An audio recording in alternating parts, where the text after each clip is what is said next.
Hey there, everybody. It's a Pokemon. All right, cool. Hey there, everybody. Welcome back to Roll with Advantage. Very excited to be here today for our next session. So as is tradition here on Roll with Advantage, it is not I that does the summary, it is Ryan. We've got a full group today. Very excited to get into it. Just as a quick heads up, I am a little under the weather, so I'm going to try and mute myself if I cough or if I have a little sniffle. I just wanted to give a heads up for that, just in case. I'll try not to be gross on camera, but a little hard. So, Ryan, what happened last time? Tell us. I'm dying to know. Oh, let me tell you. Act 2, Chapter 15, by Blood and Broken Glass.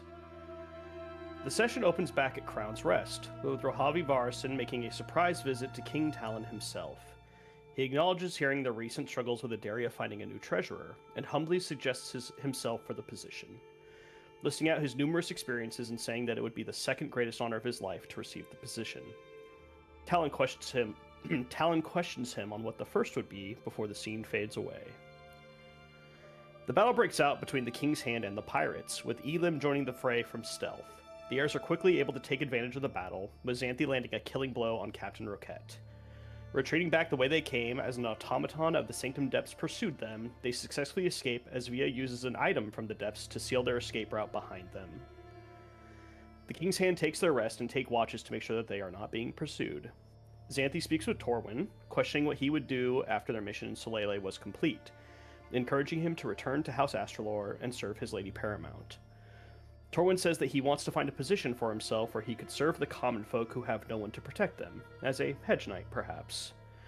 Torwin also asks Xanthi about Merrick, wondering if she felt he was worthy to be an Adarian knight. She responds that she believes that Merrick has a good base to work with, even if he hasn't fully reached his potential yet. The next morning, Via wakes up early and takes out the Severing Needle, hoping to use her magic to see the other possibilities the needle could be used for. She sees a vision where Xanthi is able to free herself from the connection with her devil, rising against every challenge put before her. However, Via soon finds a pair of eyes looking at her and speaking with her through the magic, eventually lashing out and warning her to use the needle before they can take it away from her. The rest of the King's Hand wake up and get caught up on what happened. It's reaffirmed that Edwin will use the needle on Via, but only when he becomes fully rested, as the past several battles have drained him of most of his stamina. As they leave, Torwin approaches Merrick and offers to knight him, believing that he would be a worthy heir to the tenets of knighthood. Merrick, however, declines, though doesn't elaborate as to why. Torwin does remind him that should Merrick change his mind, he would be happy to speak the oath with Merrick and make him a knight. Passing through the large chamber that previously housed Sorath Omen's dragon, they find that the dragon has dug out of the cave and flown back out into the world, leaving the king pleased that his longtime friend and ally was free from their prison. He looks up at the sky, content for the first time in years. With the crypt behind them, the King's Hand must decide where their paths will take them next, in their quest to stop the cult of the Dragon's Triarchy.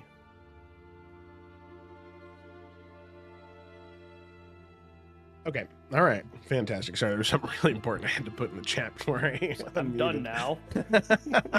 I had to give it that. Wah. Okay. So, let's go ahead and dive back in. All of you emerge from that inner tomb, right? Back out into the unhallowed lands that surround Solebruv, the northern stretch of land surrounding Solebruv. And as I said last session, the horses are no longer here. So you have to make the trek back on foot to the city. It's quite a bit longer on foot, where it'll probably take you about 5 or 6 hours instead of the 2 or 3 that it took you initially, especially considering that some of your companions are still rather exhausted. But you make the trek. You march back to the city. Given that you would have left as soon as you possibly could have when you awoke that morning, we'll say that you eventually get back to the city around 1 p.m., 2 p.m. However, as you are walking from the tomb to the city, was there anything anybody wanted to do in that time, maybe with any of the tombs that were around you, with any of the NPCs that you were traveling with the players, or are you guys just focused on getting back to the city and then you'll handle any of that when you get there?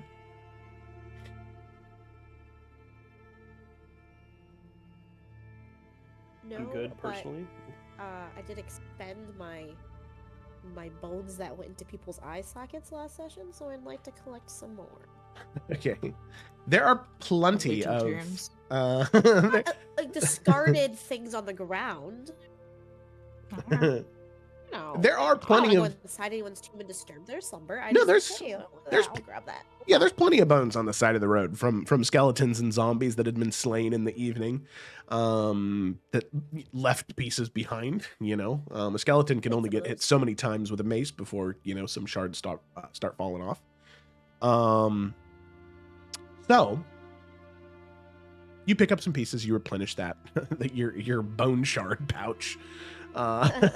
Way more dangerous than pocket sand, that's for sure. So you replenish that, and the rest of you then just continue on your way? Yeah. Yeah. Okay. Yeah. All right. Did you want to...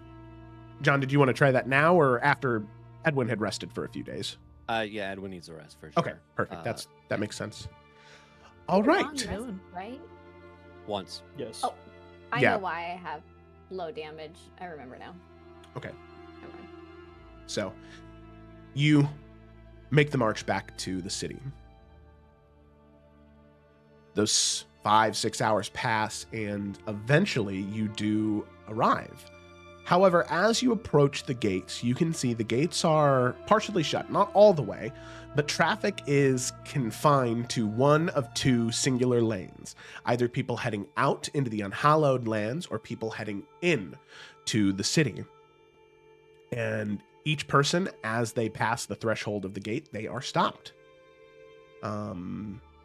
They're searched, and then, provided nothing is found, they are allowed to move forward. So you can see that there seems to be some type of investigation happening as people are entering and leaving the city. Quick question: do we need to go back to the city? Because we totally have shit that they're looking for, right? I mean, Zephyros is in there by himself.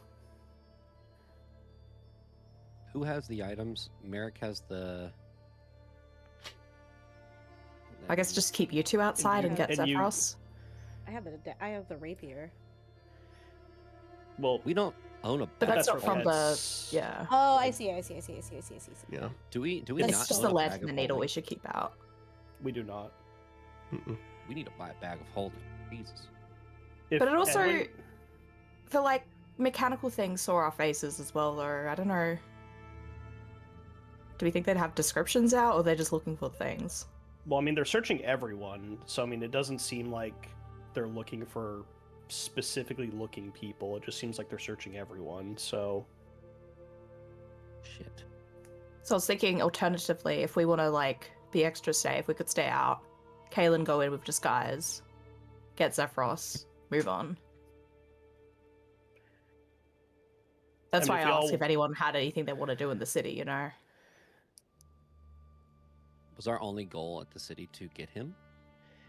I mean, I figured we were gonna rest here for a little bit before heading out into the wild while you were still kind of messed up.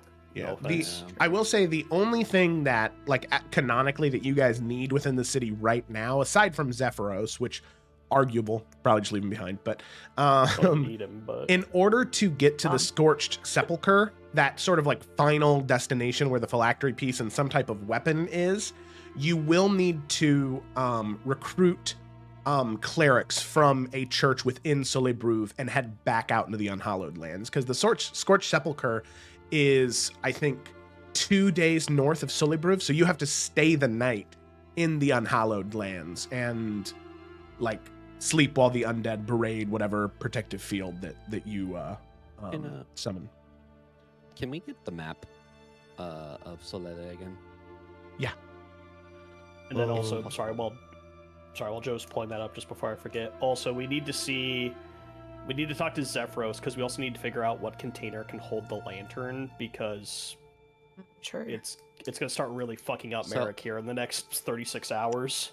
So, real quick, there is an alternative option that we could use. I have access to sending now. So I could send to Zephyros to meet us somewhere else. And him to Still need to arrange the clear. clerics for us or something? Possibly, yeah. Unless there's other, like, is there another spot we could get clerics, or is it just here? No, there Be a very are. long track. Yeah, I mean, and even the thing is like the clerics that are qualified to do this are in Solibruv. Gotcha. Gotcha. Wait, where's Celebr? It's Sanctum I Depths think- right here. Oh, okay. If Edwin passes me the severing needle, I can use my cloak of invisibility to get in without them seeing us, so they can't search me, since I'd have the 2 items they're looking for. And then you guys would pretty much be in the clear. Via might need to get rid of her box. I don't know. Not my box. You can just hold on to my box for me. Sorry, I don't know why I didn't think about that. Yeah, I could just You take can all only 3 of hold those two things. things. Yeah, sorry, He's only pockets got full. 2 hands, man. Yeah, I think, I don't know. My paranoid ass thinks that they'd have some kind of magic detection or like way of seeing that, but I mean, I'm good. I feel like think we it's not a should do bad that. plan, you know? Yeah. Yeah. If things break down and they can see him, then we just run and then we send it. Yeah, we don't know that guy. Yeah. Mhm. Well, Sorry. I don't know about that one, but Yeah. Good luck, Merrick. So what's the plan?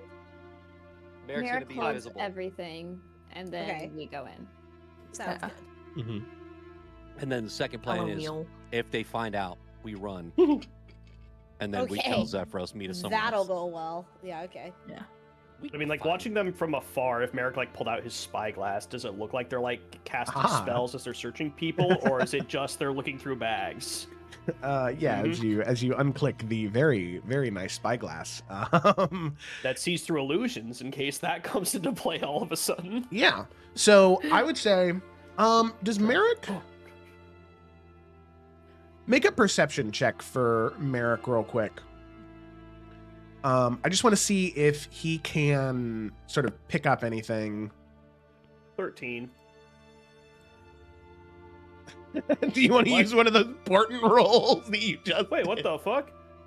Oh, wait. It literally Important showed an rolls 8 on coming D&D in. Beyond. What the fuck? Oh, did it? Let me. I think Yeah. Oh, yeah. Look What at the that. hell? Yeah, it is. What? Yeah, it's an 8. This is bullshit. Yeah, maybe why I got is- confused with fear or surrounding dice, you know? yeah, that's super weird. Okay, well, we'll take the 13. We'll take the 13 instead. I can see it in D&D It's like, Beyond. I this don't- game's rigged. Can you roll again, just for my own sanity, real Sure. quick?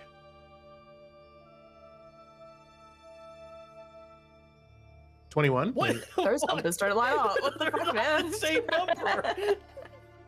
What the hell is D&D Beyond? What the fuck? Okay, one last thing. Can you refresh your D&D Beyond and roll a third and final time? Uh-huh. Seems like 13, the numbers you're Awesome. destined to get here, but It seems that way, doesn't it? I'm gonna roll my dice. That's because I also had 20.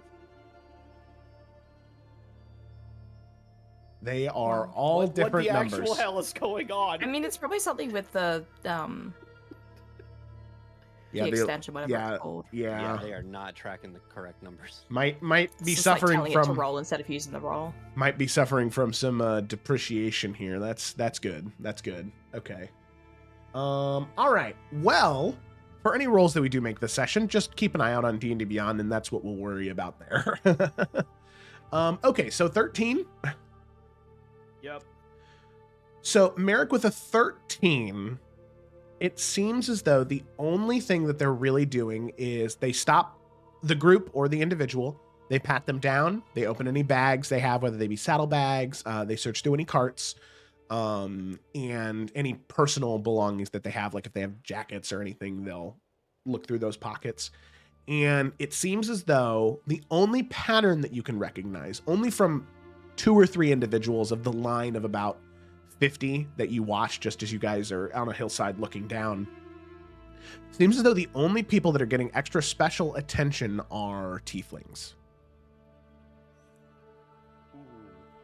The heck? Well, good thing we don't got one of those. Yeah. What are they Can you doing? disguise yourself? I can No. give her my mask of many faces.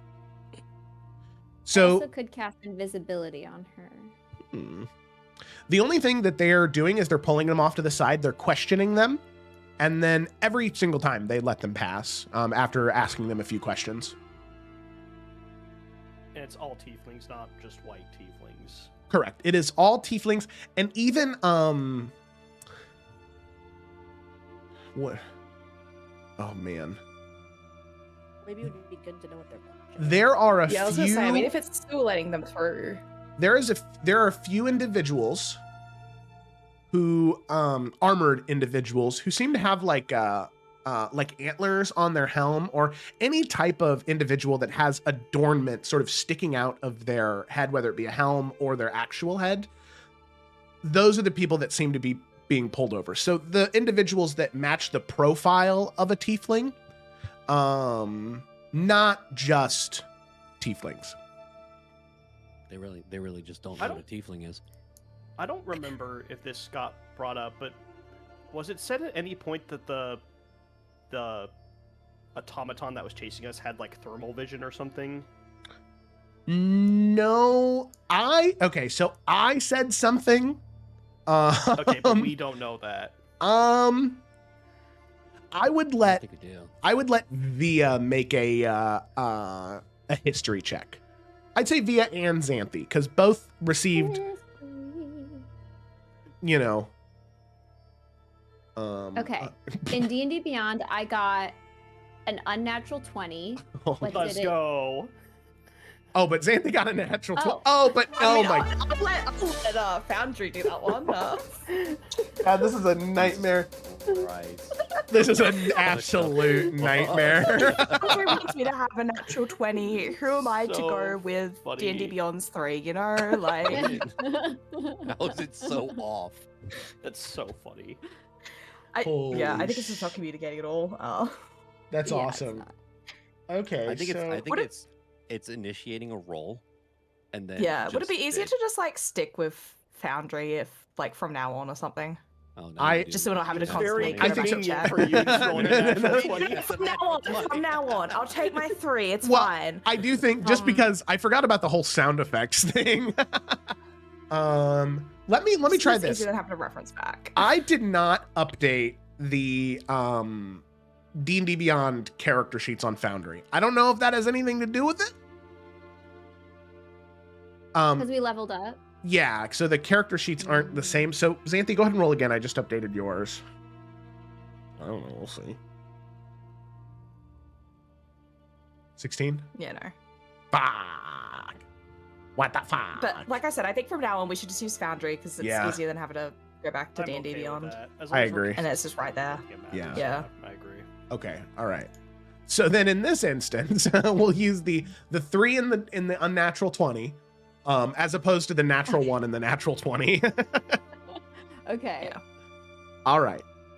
So, Via, in your studies at Arkenvale, there was a class that you had taken in your later years, maybe junior, senior year at the academy, that was about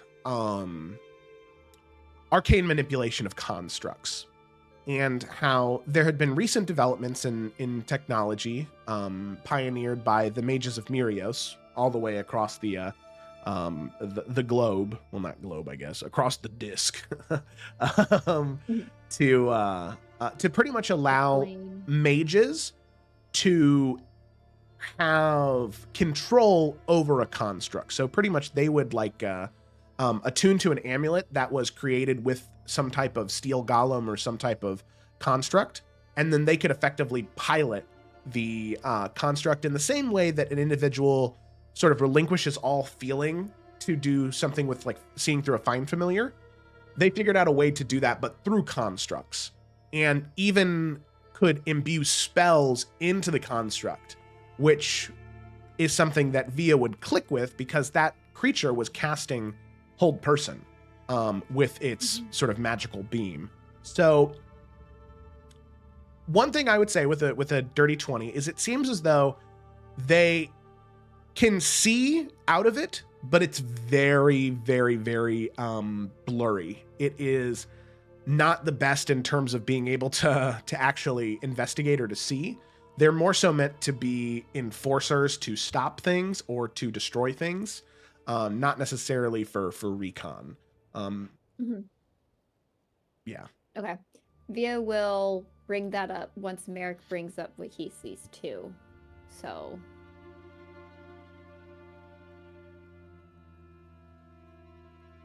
So we should be fine then. Yeah, they'll probably stop Xanthi, but as long as Xanthi, answers whatever they need to answer, it'd be fine.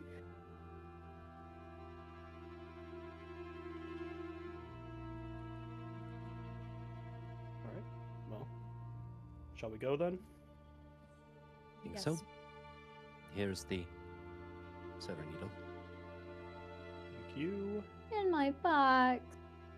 In my I like box. Okay. Just put like the lantern and the needle in the box, No, the box was. No, I can't open the box. Oh, shit, you can Yeah, if spell you this. open the box, the spell. Why? Be funny. Okay. All right. That's plan C. So with that, all of you approach the gates. You stand in line, and you end up standing in line for about 30 minutes before eventually you get to the front of the city. You can hear the I've gone invisible sounds. by this point. Oh yeah. So are you saying that Like I am not waiting in line. yeah, you would just in between a moment where they let people through, you would just kind of squeeze in there. Mhm. And with invisibility, that's something you're easily able to do. You didn't see any magical illusions through the lens before, and it seems as though there's nothing stopping you from just sneaking right in. All right. But the rest of you move up.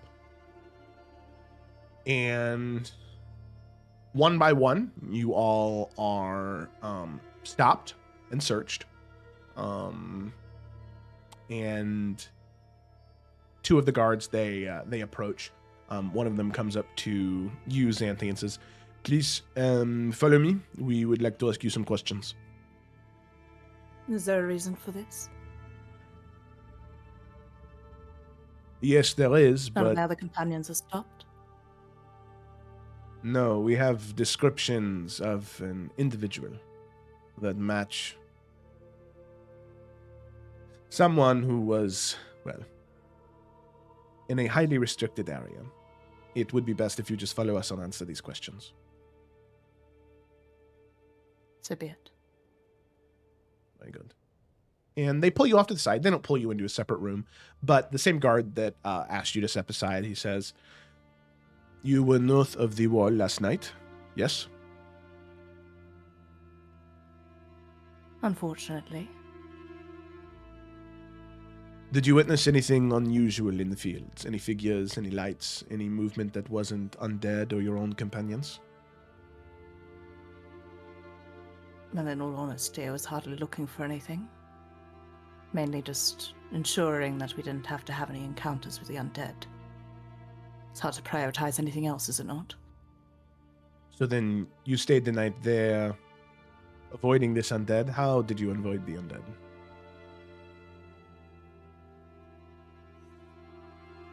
I believe with a lot of luck, thankfully. There's a decent number of us. We were able to stay relatively hidden. In some type of alcove, in a tomb, high ground? Specifically, what was it? I found some already pillaged tomb and was able to provide at least some basic shelter. It's hardly less than ideal, but Of course.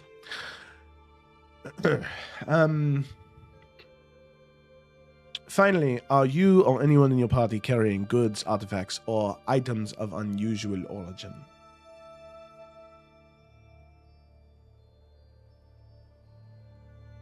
I mean, from what we have, is there anything that in particular would be considered that if it's not like, the lantern and the needle? So I mean, we do have a bunch of like magic shit on us, so I would say, I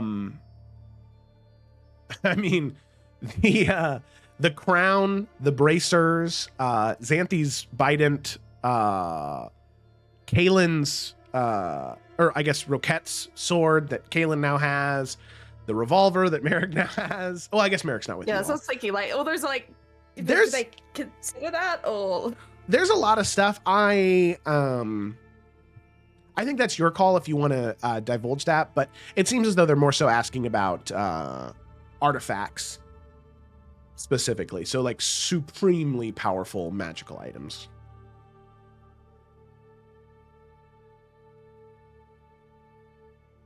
Well, from my understanding at least, nothing that we have found in our travels would cause any alarm, if that is your concern.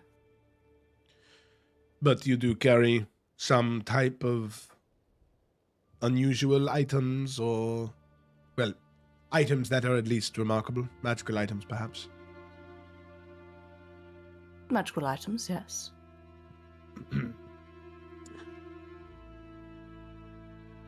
I suppose If I then... may,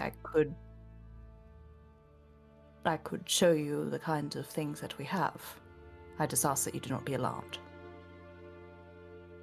Yes, of course, that would be very helpful. And she'll just like summon out her bident. That's why she was given a little warning, because you know. Very interesting. You can see this guy is not a mage. He's just, please. And he gestures to the gate and has somebody come over. What looks to be a cleric of some kind. They say a quick prayer, and further identify the item. The cleric nods and then head back to the gate. Very good. Thank you for being honest in that matter. The last thing that I will ask is if we could have your name and where you will be staying in the city in case we have any follow-up questions. Well, of course. This is where I forget my fucking name. Juliana? Juliana. What's the last name, though? Does that matter? Fuck. I mean, yes, I guess she will just give Juliana then. Mm-hmm. And we plan to stay at the Bronze Compass. Very good. If we have anything else further that we need of you, we will come and check in. But otherwise, you're free to enter the city. Thank you for your cooperation. If I may, am I able to inquire as to what exactly has happened? From my understanding, Celebrew doesn't normally have such, well, checkpoints. Go ahead and make a persuasion check, Xanthi. I'm very persuasive. All right, we're using Foundry. Yeah. Good, because I was a 200 beyond. Okay, 17. Yeah, I'm very persuasive. Look at that. Okay, he just kind of sort of looks around and he says, well, I appreciate the honesty that you gave earlier, so perhaps if you notice anything, you would be willing to share it with the guard. There was a break-in last night within the Sanctum Depths. Apparently, one of the lower sub-levels was broken into, and the only thing we have to go off of is there were a great number of perpetrators, but the only one with any unique physical characteristics that could be identified was some type of silhouette of horns. That is really all we have to go off of. They stole some type of items from there, but truthfully, we do not know what. Apparently, the entire floor was a mess, ransacked, destroyed. So these are not only individuals that have no concern for historical preservation, but I think I would say barbarians, truthfully, to destroy such a sacred place in search of whatever they were looking for. So, if you find anyone who seems to be harboring strange relics or artifacts that seem to be immensely powerful, any information would be greatly useful. And right now, there is a bounty as well. 100,000 gold pieces if the items are retrieved and brought back to the Sanctum Depths. I see. But the city, it is still considered safe, yes? The city is safe, yes. It seems as though however they arrived within the Sanctum Depths was, well, nefarious. Huh. I wish you luck in your search for these individuals, then. Yes, of course. Thank you, Juliana. Please, you may be on your way. I'm sure you are very much wishing to rest after the night you have had. Yes, very much so. Thank you. Of course. And we'll... Worth more than 100k, but okay. So, you rejoin the group, and all of you are allowed inside the city. Right after that, you make your way into Solibruve, and with that, you return to the brass compass. I imagine that was where we were going, right? Yes. Yes, of Yes, course. yes. All right, cool. Sounds good to me. So with that, you make your way through Solibruve until eventually you arrive within the brass compass interior. Oh man, excuse me. Boop, boop, boop, boop, boop.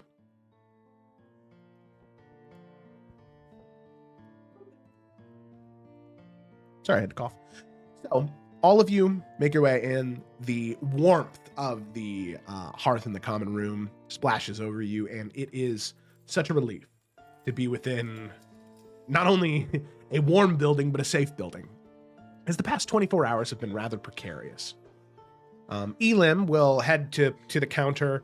He'll thank the individuals that have been managing while he's been gone, and he'll kind of take over from there, allowing all of the rest of you to head up to your rooms and get some rest. But you've made it back to safety, and it seems as though, at least as of right now, you are free from any type of suspicion. Like I said, at least for now. However, as all of you return, make your way back up to the rooms. As all of you are entering, you can see Zephyros hearing steps up the stairs. He kind of peeks out. Well, very good. You lived. And I assume you return with, well, what we Yes. had spoke of? Very good. Come in here.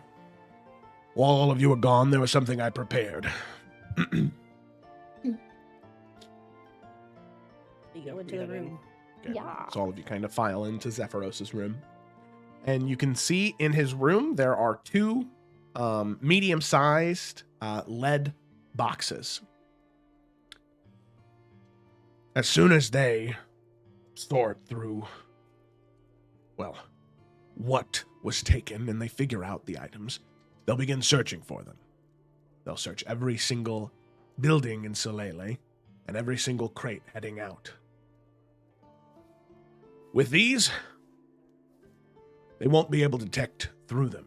It'll keep them free from those magical scrying eyes. Now, they are quite heavy. Before we leave, you'll need to procure a cart of some kind to hide them within. But this way, they won't be able to be seen or found in the time that, well, they at least stay within those boxes.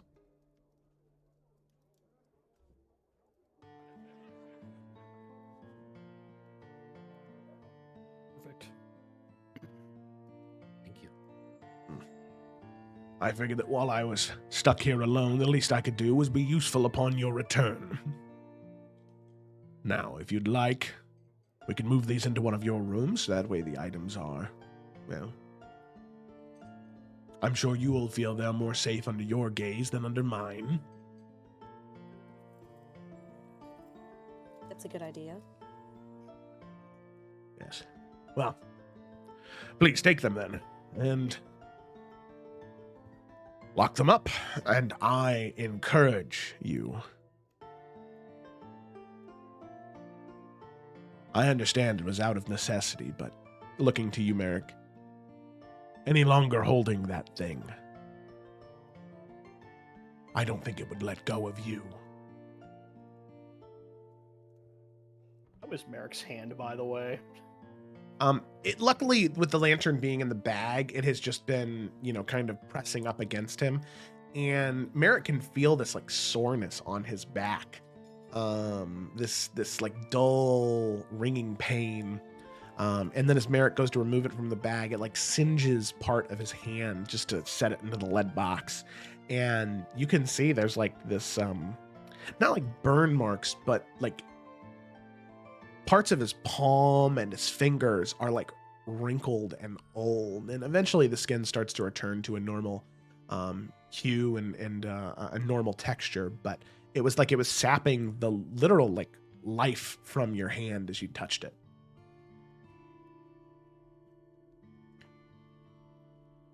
Yeah, he'll just put that in, put the lid on. Ooh. Okay. Perfect. Has there And been then I any guess- cult activity or anything else happening while we've been gone? Within the city itself, not as far as I can tell. What I was able to learn, though, is that an estate just a few hours south of Solebruv had been put to the torch, unfortunately burned down to the ground. So, yet another property of mine that has been thoroughly destroyed by this cult. So I think now I'm fully invested.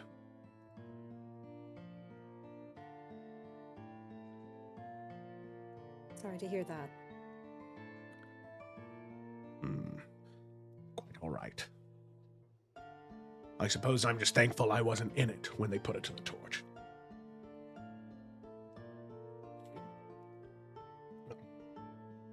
I'm sure all of you will be wanting some rest. Please, do not allow me to get in the way of that any further. Thank you. Edwin looking absolutely tired. Okay, alrighty. So with that, all of you take this time to rest. So obviously, Edwin, you have 3 levels of exhaustion left. I do. So you'll need to rest for at least 3 days in order Yeah. for that to go away. So you have about 3 days of downtime-ish.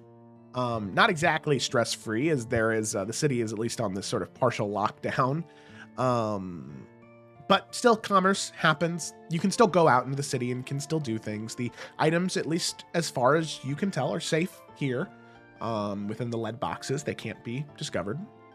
Was there anything anybody wanted to do over the course of those 3 days while in Solele? Well, while in Solebruv, sorry. You've been in Solele this whole time. Solele! Solele!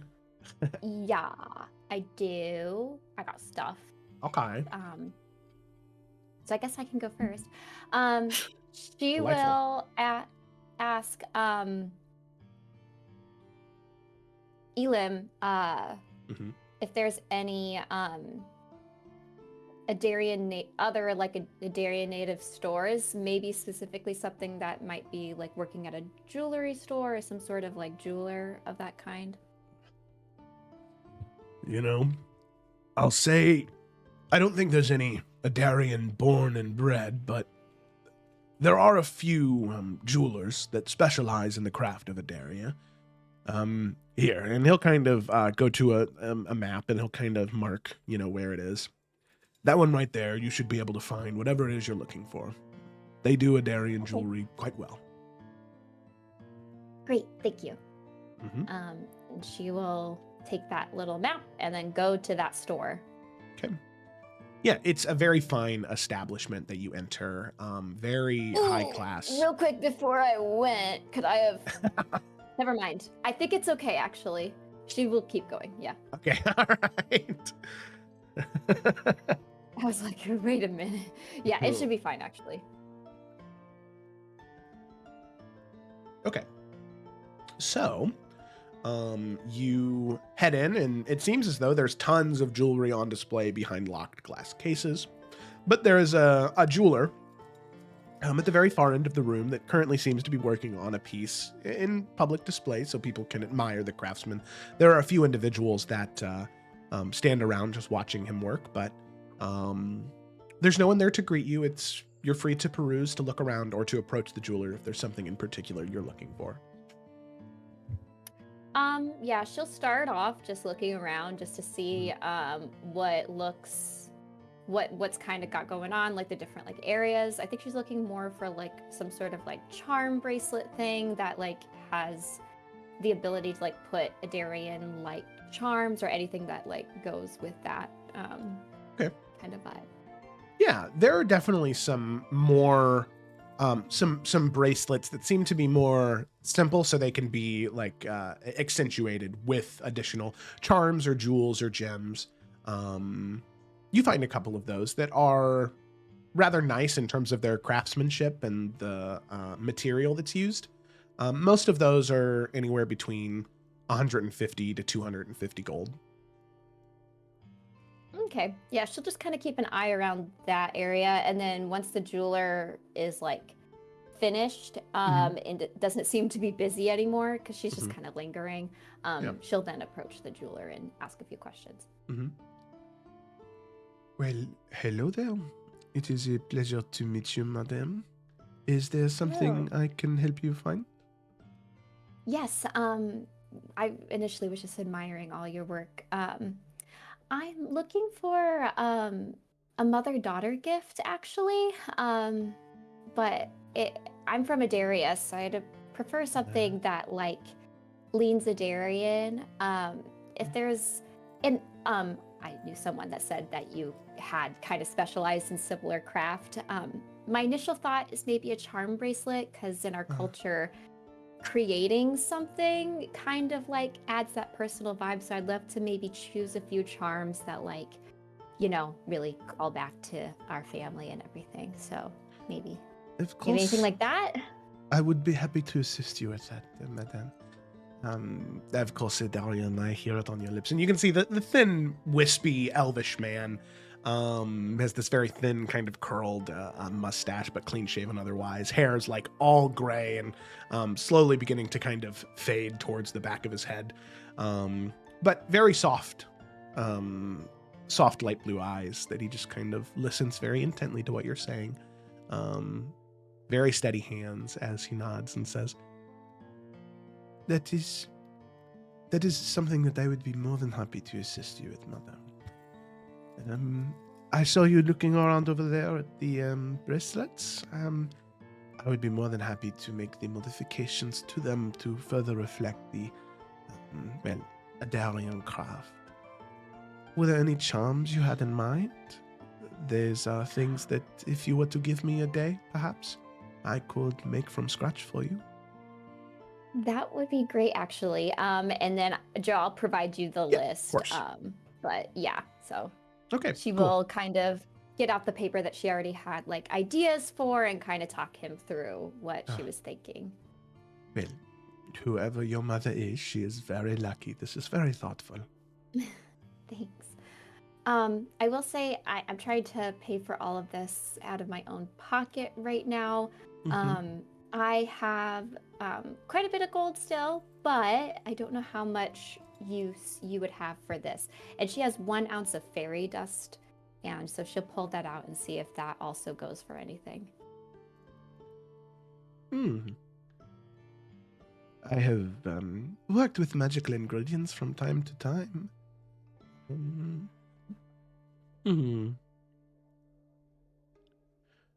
Perhaps. It is a great honor to be able to work with such a material. What if I incorporate it into the piece and provide the piece at a small discount for being able to work with such a rare material? Oh, that would be even better. I love that idea. Thank you. Very good. Very good.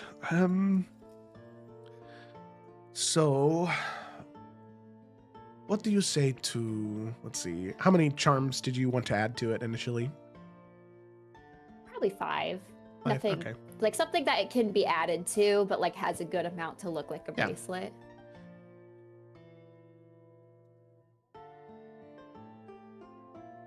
What do you say to 400 gold? Perfect. I have 380 right now. Can I get you the rest tomorrow? That works out splendidly for me. Okay. I'm broke. Ah. And your And name? Edwin, you're gonna madam? get a visit. Say Oh, that yeah, I again. I'm figured. sorry. And your name, madam? Alice Vanderweld. Alice Vanderwelt. Would you like the name on the bracelet, or at least the family name? No, actually, that's all right. That might be a little, whoa, too much presentation. We already got fairy dust in there, so. You make a very good point. Sometimes less is more. Very good. Well, Lady Alice, I look forward to seeing you on the morrow. Thank you so much. I'm excited. Of course. And he'll walk you out and that's open the so door for nice. you, and he'll go back and he'll begin working. Great. And then the last thing I wanted to do was when I get back to the bronze compass. The gold Mhm. compass is a book, isn't it? I think so. Maybe. The gold's It's a golden compass. Yeah, Yeah. a golden compass. Okay. Yeah. She is going to sit down at the bar and ask Elim for drinks, and we'll just drink. Are you sure you're old enough for that? I mean, I've been having like wine with dinner for like, I don't know, since I was 14. What is the drinking age in Illico? Probably. Yeah, there's no hard fast rule. 19. I think. Because me, I'm just like, drinking age here is 18. So I'm like, what do you mean she's not old Yeah. enough? I think. That's fair. I think what Elim was getting at is considering that when he was working with Merrick, Via was a baby. I think that Yeah. there's a bit more of a disconnect there, as opposed to like, are you sure you're of age? Yeah, I get it. My bad, I was confused. You're good. No, you're good. No, I would say that like in Adaria, it would be like 16 plus. It's no longer taboo because it's not like you like. There's no cars to drive. You're not going to deal as much damage in a horse and buggy, as you would in like a I don't know, a car of any kind. Okay. Anyway, and he'll pour you a drink. The wine here is not nearly as nice as some of the wine you would have in the capital, but he does have some Adarian imports that he serves. One of the wines is especially good, and as you ask him about it, he says Varison wine. Actually, he came through on his way back from who knows where, Oh. and he sold me on it. Well, it is very good. As her face is like red, and she's like, "Does this always happen?" All right, I think you're cut off. All right. Oh, let me just process. Give me like an hour to 30 minutes, and I'll be ready for my next one. Here, at least eat this. And goes behind the back and he gets you like a bowl of stew. At least eat that. It'll make me feel better before I serve you anything else. Ooh, stew. Okay. Starts eating the stew. Yeah, Elim definitely gives the camera a Jim Halpert with that. Like, this girl's not getting anything more to drink, that's for sure. All right. Okay, perfect. So, Via, you rest and relax in your own way, spending money and drinking. Good job. Perfect. The All right. responsible one. of Life the- imitates art. That's awesome. Okay. Oh, damn. That was great. Well, I wasn't saying that about you. I was saying that just in general that people do that. Okay. Edwin has something he wants to do. Yeah, sure, Ed. What do you want to do? So we just got here. I mean, I think Edwin is definitely just like laying in his room, like he just needs to rest. But he's having a hard time sleeping, even though he's so exhausted, and he's gonna like look at the gauntlet. And he's gonna sit up and kind of look through his clerical books, look through all the things, and find a certain spell and start to try to figure out how it works. And once he feels confident enough, maybe like an Mhm. hour or two, he's going to look towards the gauntlet and just pick it up, put it in his hands, and... All right, well, let's see if this works, and... Well, hopefully I'm not crazy. And he's going to cast, with the gauntlet in his hand, Remove Curse.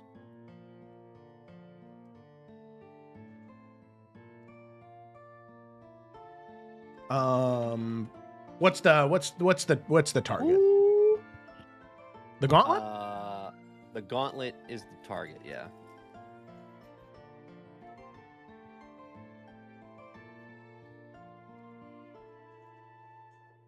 At your touch, all curses affecting one creature or Mhm. object end. If the object is cursed magic item, its curse. Oh, if the object is a cursed magic item, its curse remains, but the spell breaks its owner's attunement to the object, so it can be removed or discarded. Oh, okay, okay. So the curse still remains in the gauntlet if it has a curse, Mm-hmm. but its hold on Edwin breaks. If there is one there. I would say, Edwin, as far as you can tell, it seems to have no effect. Only because, Edwin, you've been able to take off the gauntlet and not use it whenever you've wanted. You just have left it on.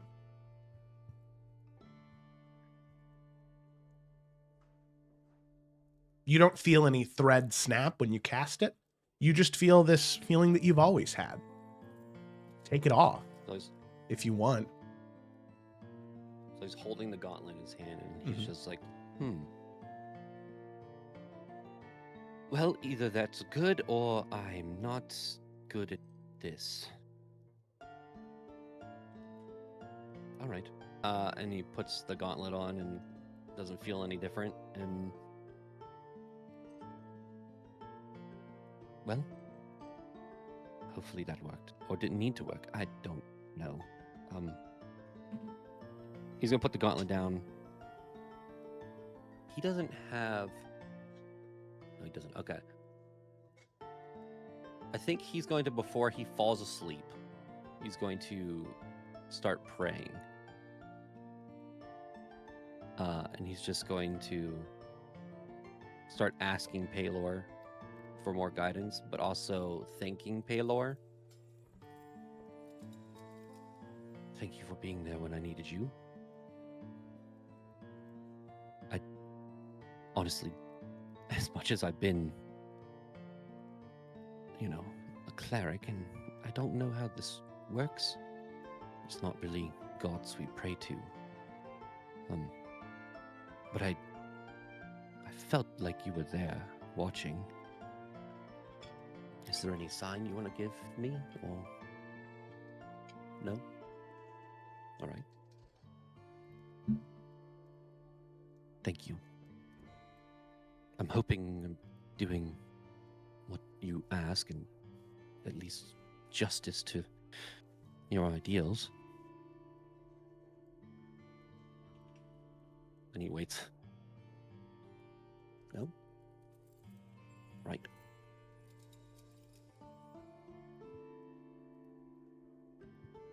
Amen. He just sits there awkwardly. I don't know what the fucking amen is supposed to be, but I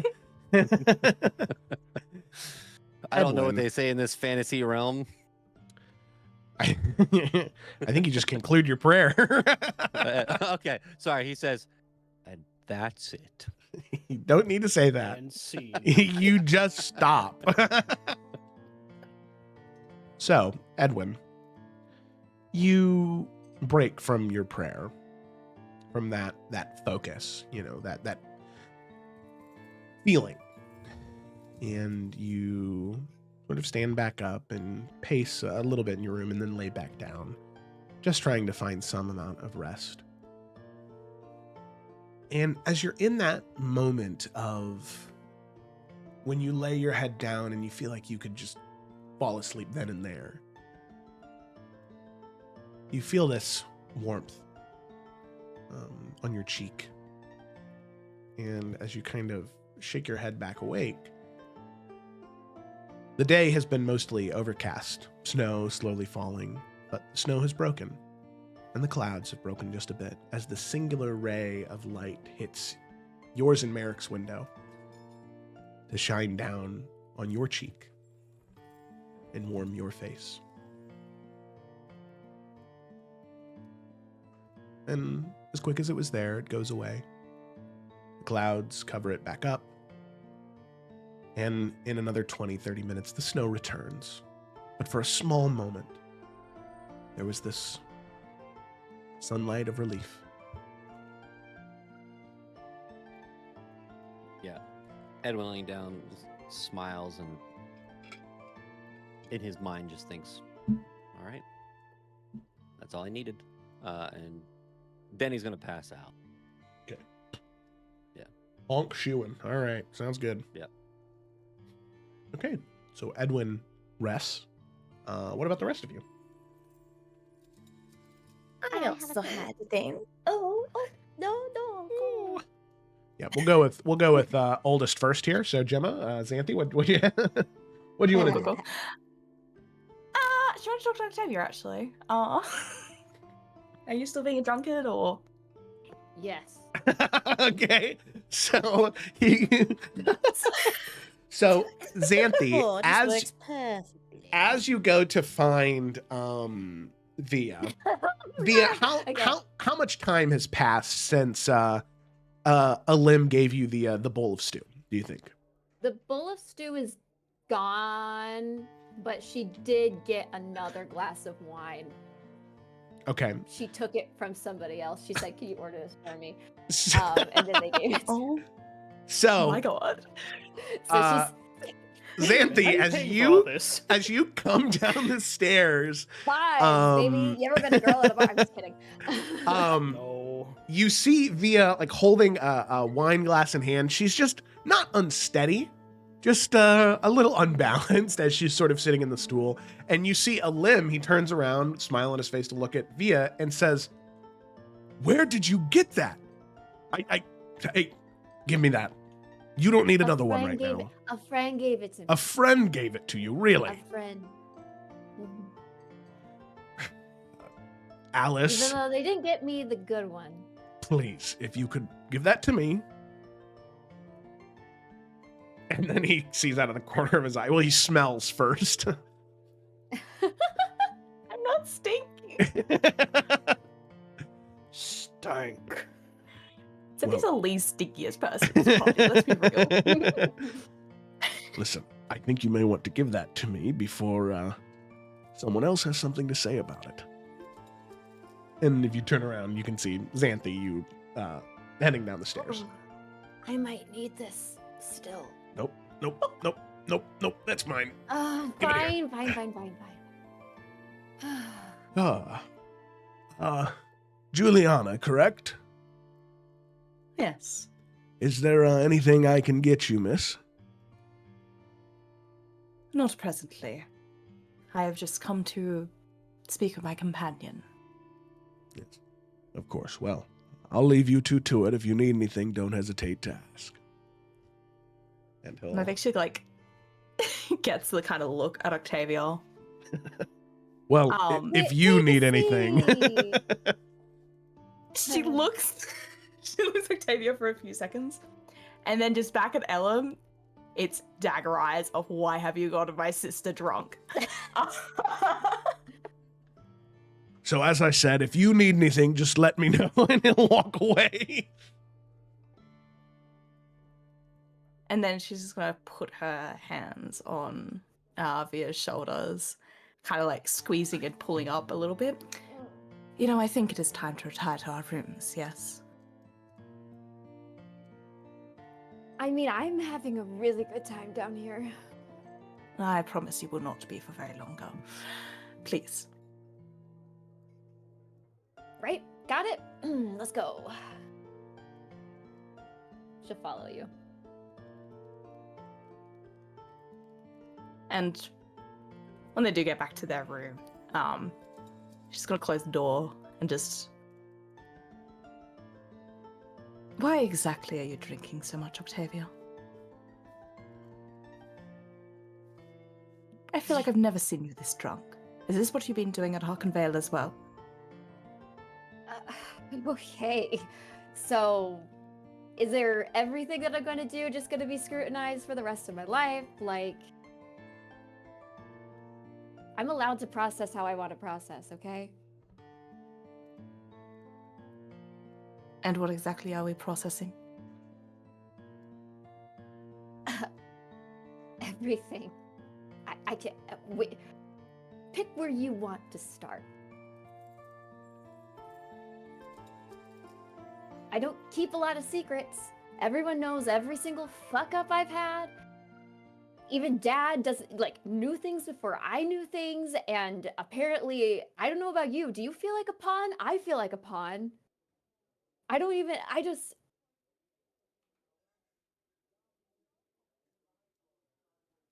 Everything, Xanthe. Everything. Start where you want to start. I think you could tell there's definitely a look of taken aback on her. That was more than I was expecting, I will be honest.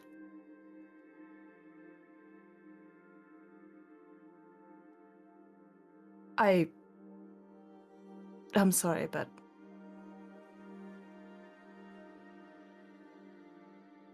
I thought that you especially wouldn't be so, glum, especially given that we've just gotten the needle.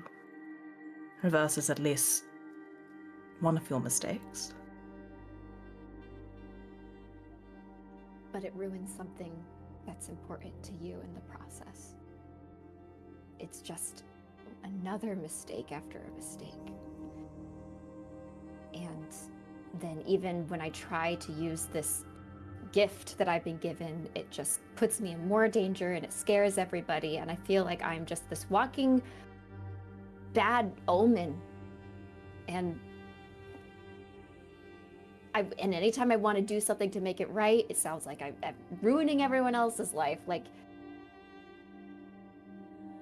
I just wanted to have a little bit of where I could be somewhere else for a little bit, so that my head isn't pounding and swirling anymore.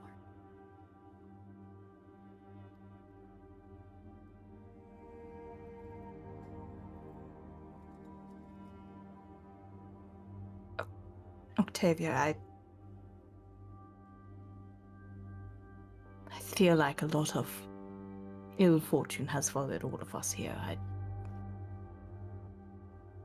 would not say that you are some sole cause of it.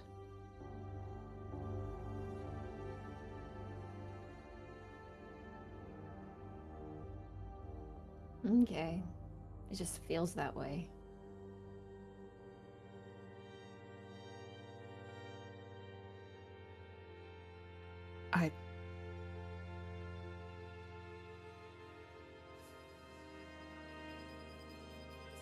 If it's any consolation, I do apologize for being upset at you earlier.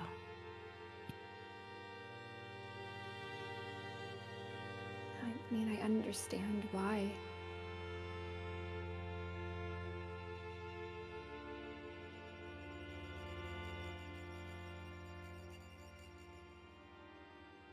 Truly, I do. I'm equally as mad at me as you are.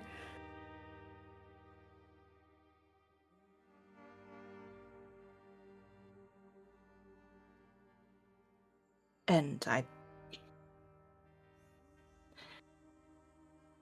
if anything, from what you did see, yes,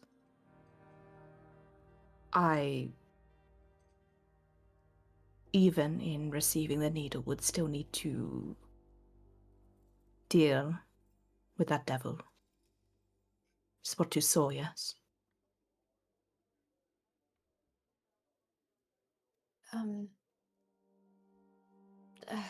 Sorry, my brain. It didn't make it very clear. There weren't steps. Yes, probably, but it seems like it still would have made everything for you easier.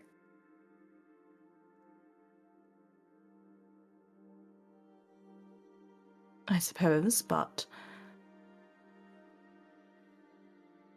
if I'm going to be honest, Octavia, my hopes with the needle was in the fact that I would not have to deal with any of it. And perhaps that was a false promise. One that we only know now because of your gifts.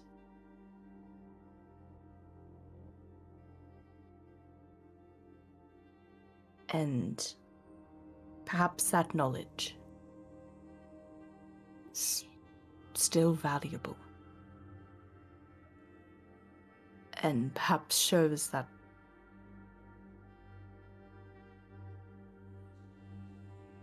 well, there may have been a little bit of overreacting. There's never going to be a simple solution, regardless.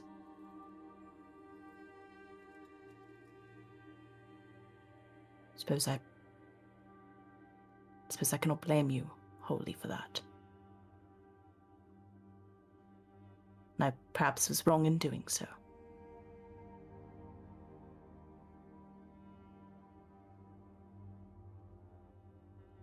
I'll make it up to you, I promise.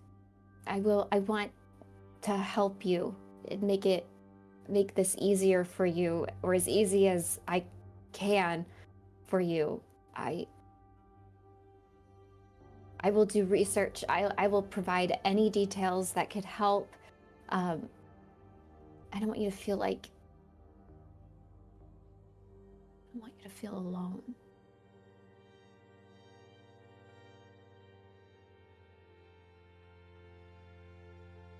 And I would certainly appreciate that, Octavia.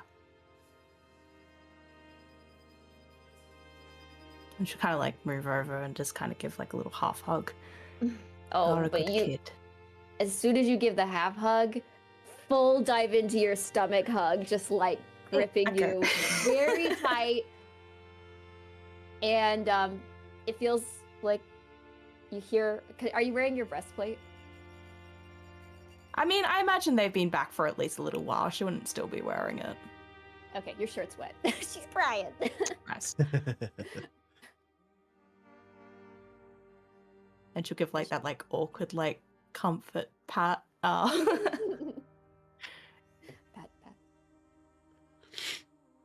And then she'll pull back. Sorry, I'm just like might have gotten a little drunk. Yes, I have noticed.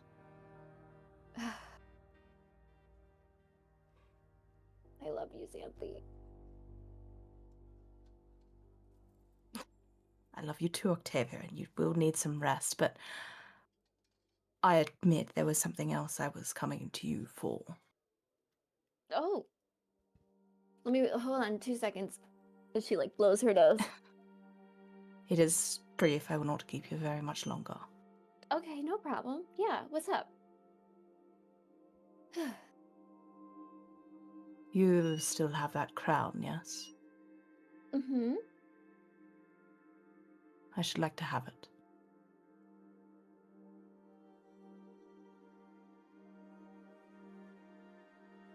Why?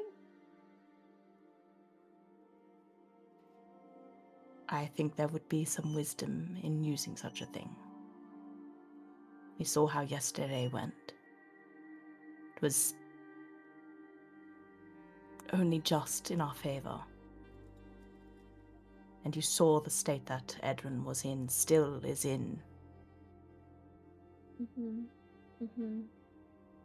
I think it'd be wise to do anything that we can to minimize such, well, oppressive odds, quite frankly. What the heck is it in my freaking inventory? Because there was negative. Sorry, I'm out of character now. There was negative effects with this, right? Mhm, It's yeah. Ashen Yeah. Crown. The Ashen Crown. Okay, I don't know why it's not in my inventory. I mean, I will say, like, the negative main thing is that it, like, does damage to you when you kind of attack with the boons it gives. And undead focus you in Yeah. combat. Okay. And there's also like the fire resistance thing. Yeah. Or unresist vulnerability, yeah. Yeah. Vulnerability. No natural healing. Oh Spend shit, yeah, hit that too. dice during short rest. And regain HP through non-magical means of any kind. Okay.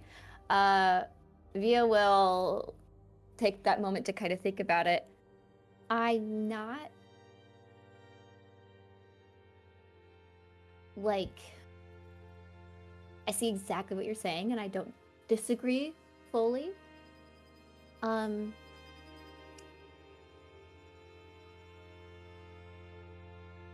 I just think you should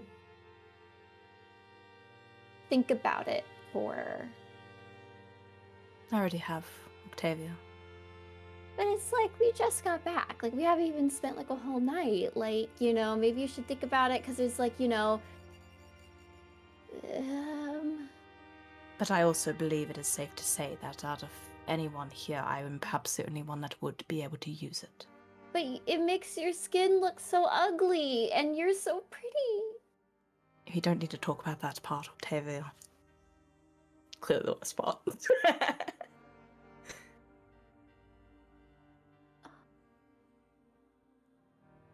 You're gonna look like a corpse. Please stop saying that. I just... But it is true that we won't always be most comfortable with what we're doing. We are going to have to make choices and we are going to have to make sacrifices. We still have another one of the phylacteries to obtain. This one further from the city, if anything is to happen, could be far worse. The only condition I have is that you think about it for another day, and I actually have...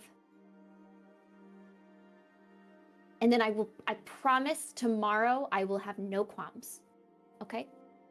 Just please think about it for one more day. As you wish.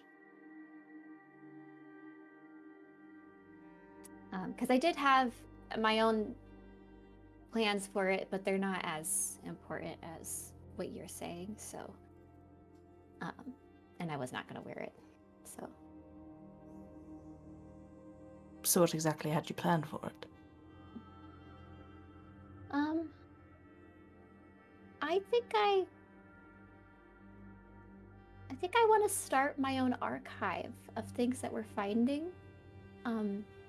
Such as like when we ran into Care and then this tomb that we were at, and we're finding all these things that are very important.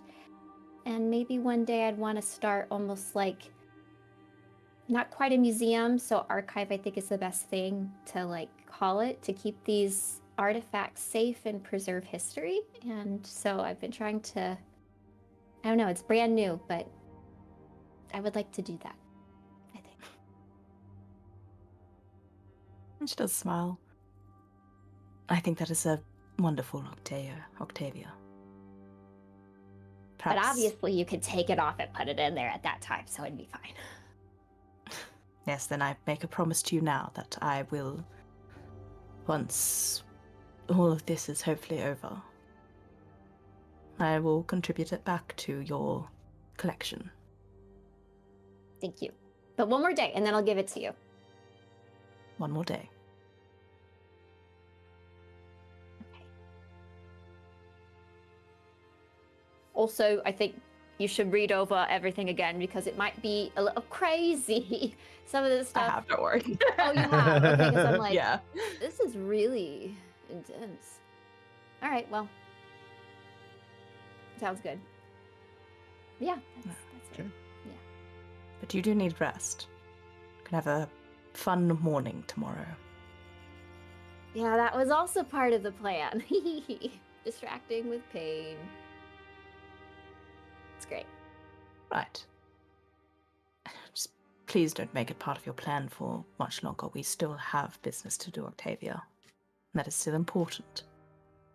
Even if not by name, you are still a princess of Adaria, and you should act as such and present as such. Pulls blankets overhead. All right. Good night, Octavia. Good night, Xanthi.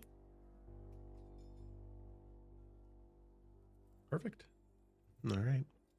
So the two of you head to sleep for the night. All right. Did anybody else have anything on the first day? Yes. Yes, Kaylin, what did you have? Well, this works out.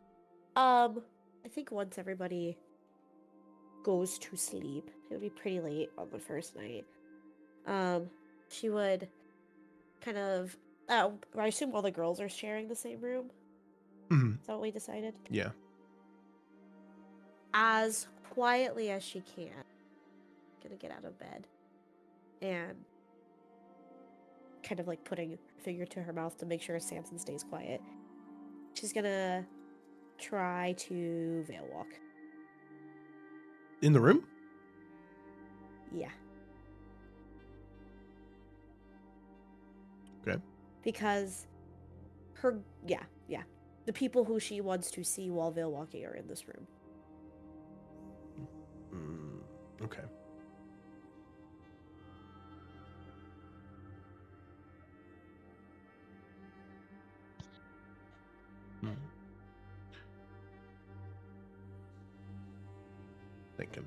I'm thinking. So you take a seat and you begin focusing. Initially, I'd like you to make a charisma check, just as you try and tune into that world, focus on yourself, and split part of yourself from this world to another using VTT. Ooh, excuse me.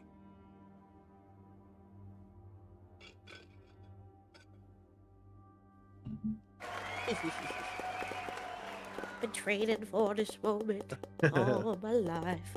Okay. So, you tune in to that realm rather effortlessly, truthfully. So much so where you don't even quite notice it initially. But you open your eyes and you're there. You don't feel like there was a transition. You were one place and now you are in another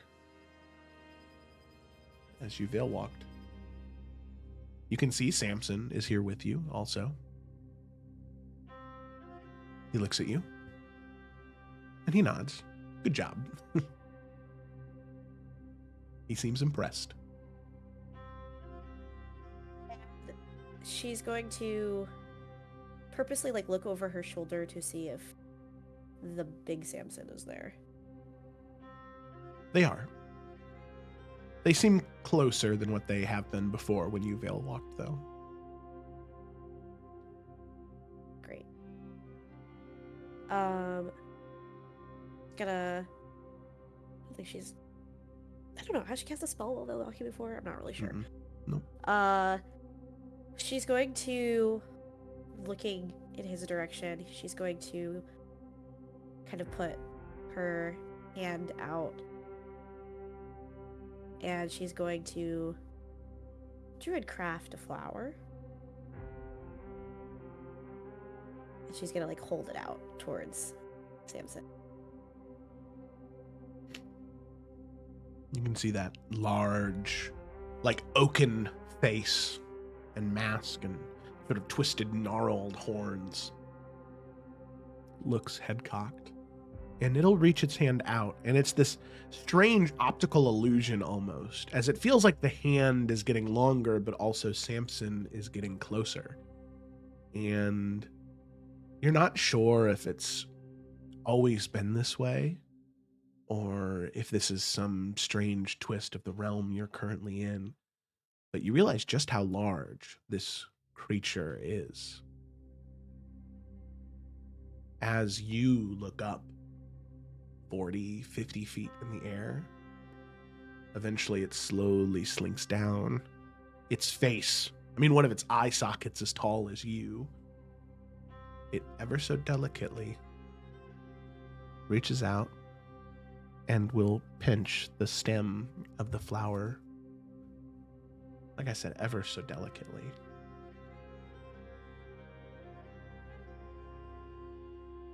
Kaylin will smile and let go.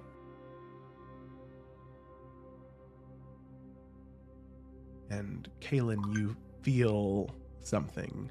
It's not necessarily words emanating from a mouth, but it is 1,000 voices speaking at once. In this strange ether you find yourself in.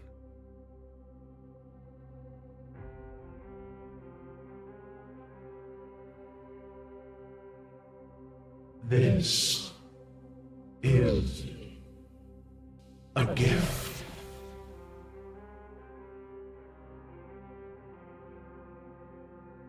Yes. Of course. But why?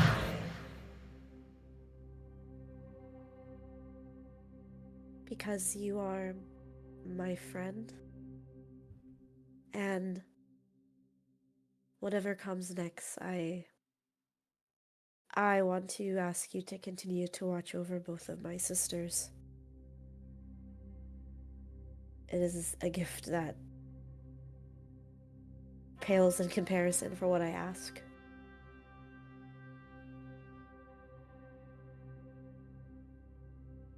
You do care very deeply for them, don't you? I do. Knowing even still the pain it will bring to you when they die.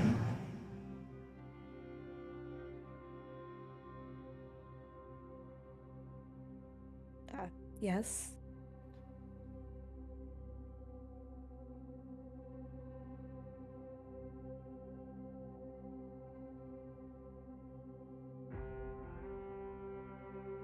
Do they know that you make this request of me? No.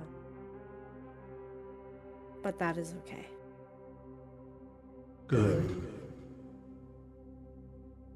For some, it may feel unnatural, should they know, but not for one like you. You are friend. Friend. And saying that, Kaylin wants to look towards Via to see what she sees around her. Yeah. Right now, with Samson so close, there's nothing lingering around either one of your sisters right now, but if you focus in on Via,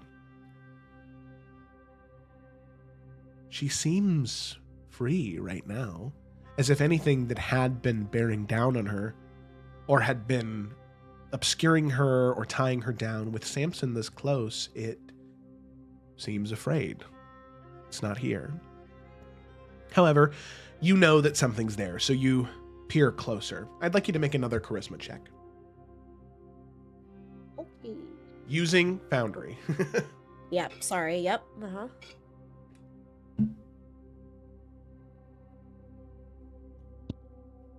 Ooh, that was almost a 2. But an 18, so 22 total. You're really killing these rolls. So, Shh, don't let the universe hear you. you look to Via, and you look past her. Further down a winding road in this realm of mist and smoke, you follow paths up and down endless stairwells in this realm of ever-expanding nothingness, until eventually you find it. Those two coiled together dragon heads, resting, sleeping. Clouds of black and red smoke and lightning clinging together, but asleep right now. And you can see that thread of black smoke. You can see it all the way back to her. You can see it tethered around her heart. But the dragons are not awake right now. The dragons are asleep.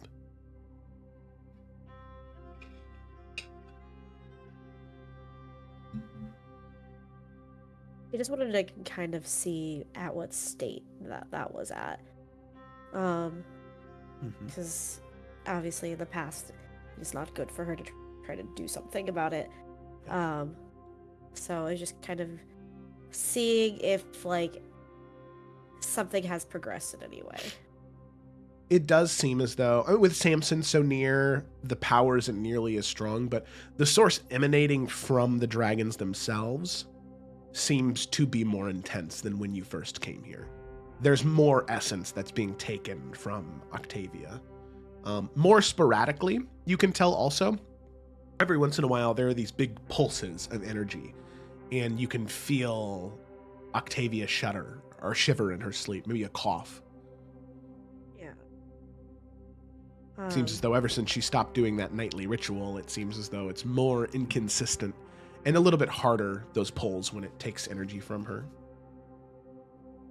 Yeah, Kaylin is going to druidcraft a few more flowers and just kind of sprinkle them around Octavia's head. And then she wants to see what is around Xanthi. Okay. I'll have you make another charisma check.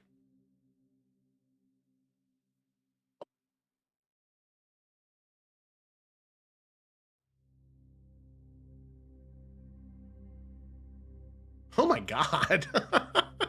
Okay. Woo. So, you follow that path back down using all of the information and studies that you learn from the dice are a paid actor, yeah. All the information you learn from Bjorn. The small, wolfy form of Kaylin moving delicately throughout these strange lands. Make your way back to where your physical body is, and you look to Xanthi. You focus, and you follow. A thread. It isn't the sight of the thread you follow, it's the smell. That's sulfur and brimstone. The smell of hell. And as you follow it, there are two things that you notice. The first is not connected to that thread. Seems like there is an apparition of a man walking down a long and lonesome road, walking towards Xanthi, walking towards you, walking towards Via. A great distance away, but walking nonetheless.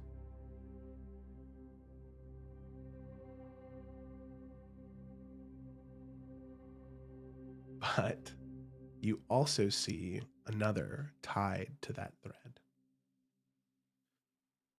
You see a man with tall horns, just like Xanthi's, gazelle-like, that curl up and out.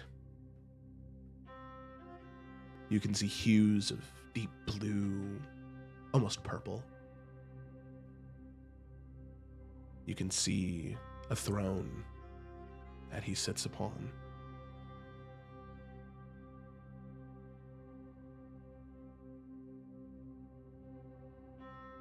And Kaylin, you can see that man on that throne look to you in this realm.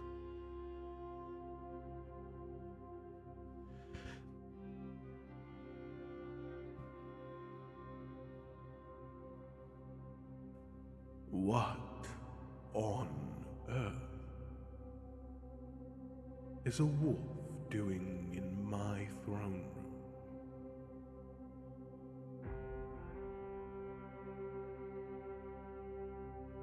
A Oh, I didn't know he like saw me. Okay. Speak, Ah. pup, you must be here for a reason.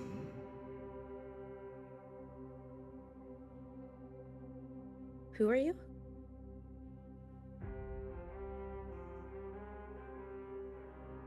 I'm a very important, very powerful man. One who does not like to be spied on so easily.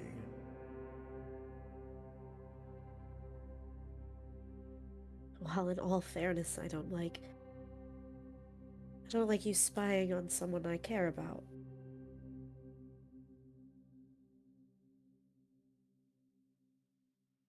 Someone you care about. Ah, you must be a mortal then. Someone you love, is it? They made a deal that they cannot live with now.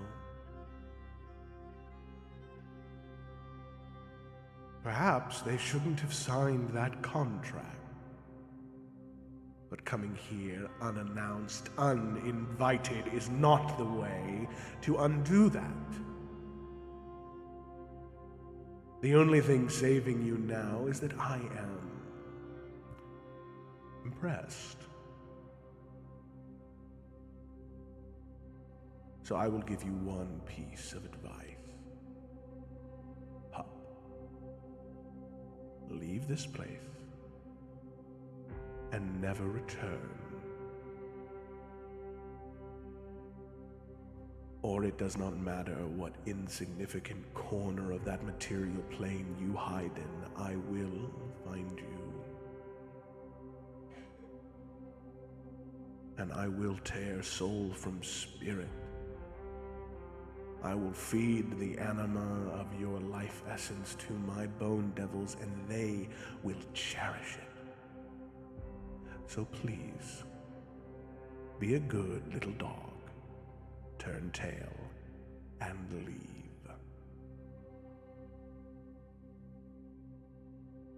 So does Kaylin recognize any of this? Nope. Okay, well, Yes. she's gonna growl, but put her head down, and grumble, growl, and she's gonna leave. Okay. Kaylin, as you go to leave, he says, Wait. Halt. Turn. Sit. Come here. Shake. I don't like this. I don't agree to this. Is she And- actually doing these things? yes, you are. With each instruction he gives you, you follow it. You feel as though you have no other choice. Samson. Samson's hiding. The ferret is hiding. Okay. You know what? Perhaps I won't let you go. Perhaps you'll stay here. You'll be my pet. Can I bite his arm? I like the sound of Run away. that. Kaylin, as you do, you growl and go to bite. The jaws sink into the palm of this man. You feel your mouth light a flame with pain. And as you do, you feel your body wrapped in tendrils of vines and yanked away as you hear the man cry out in pain.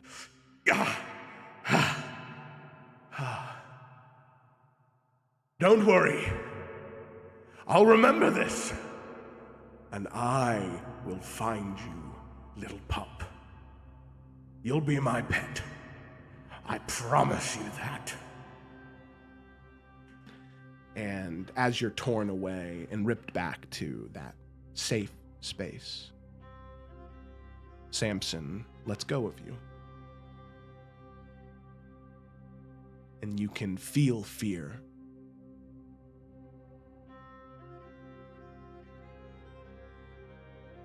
as that oaken face looks to you.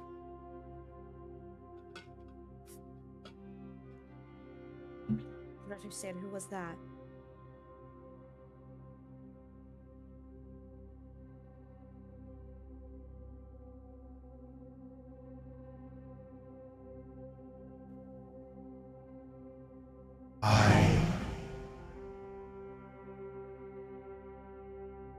I dare not invoke his name, for names of devils such as he have great power in all realms, whether mortal, infernal, divine, or something in between.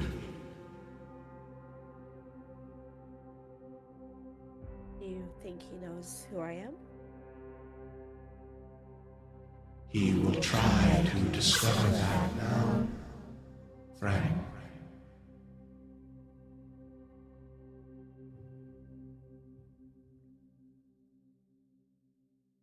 Well, it can't be that easy, right? For most, it is not. But from him, I will do my best to shield you and your sisters. So he will not.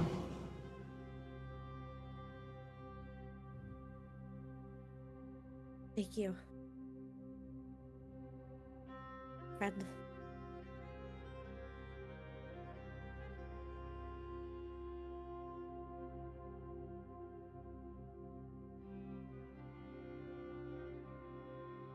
And Kaylin's going to, without traveling too far, she'll put some flowers around Xanthi as well. Yeah. Okay. And then with like a little bow of her head, she's gonna stop. Okay.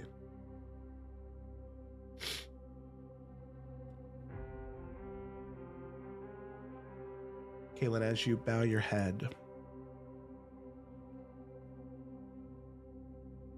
you exist stuck between those two worlds for just a moment. As you can feel Samson grip hold of you. You can feel some of those vines almost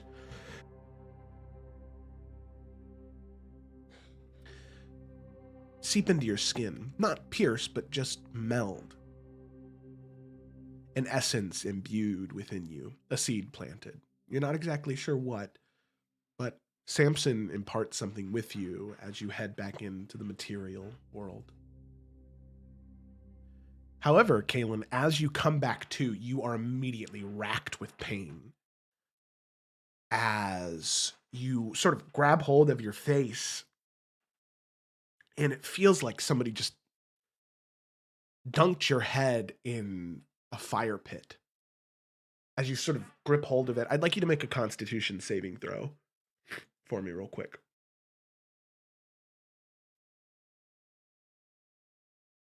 Oop, that was not a save. Yeah, con saving throw. So sorry. Yeah, you're good. How do I... Oh, here. I'm not used to using Forge. Okay. Yeah, checks out. So, Kaylin,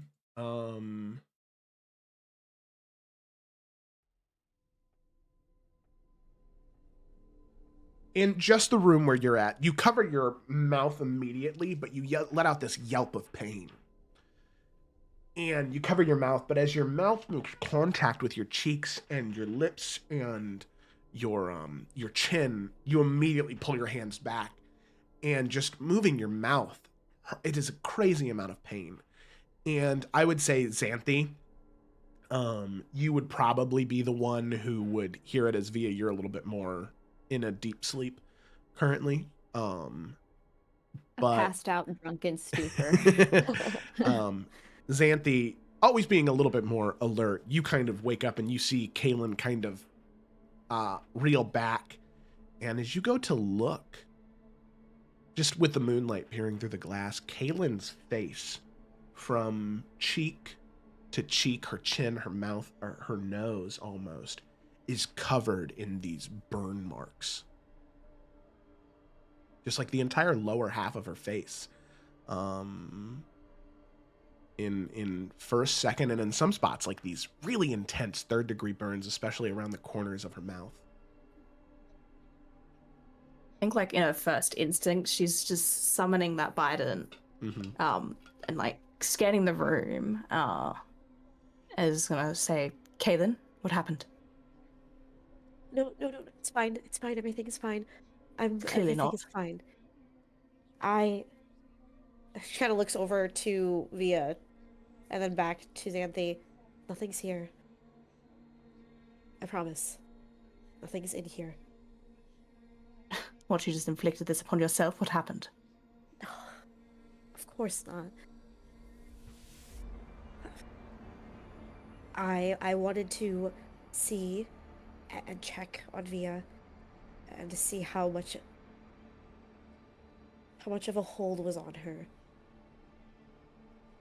And I wanted to see what was holding on to you. And so I veiled walked.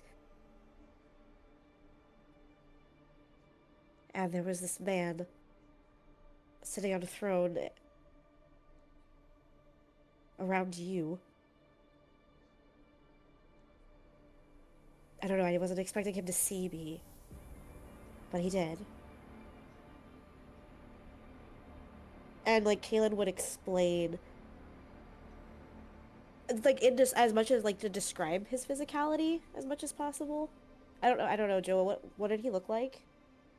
A tall, slender man, very tiefling-esque, with horns very similar to Xanthi, a little bit more gazelle-like, though, where they kind of shot straight up and twisted, as opposed to, like, curving out. Yeah, and then that's right. In a deep blue, almost like purple, leaning into purple tint to his skin. Yeah, she would say that. And then she would say, I turned to leave, and he called me back. I was afraid that I wasn't going to be able to leave, so in the form that I was in, I bit him, and I was pulled away. And I guess whatever injury occurred to me while I was walking is here now. But it's fine, I can fix it.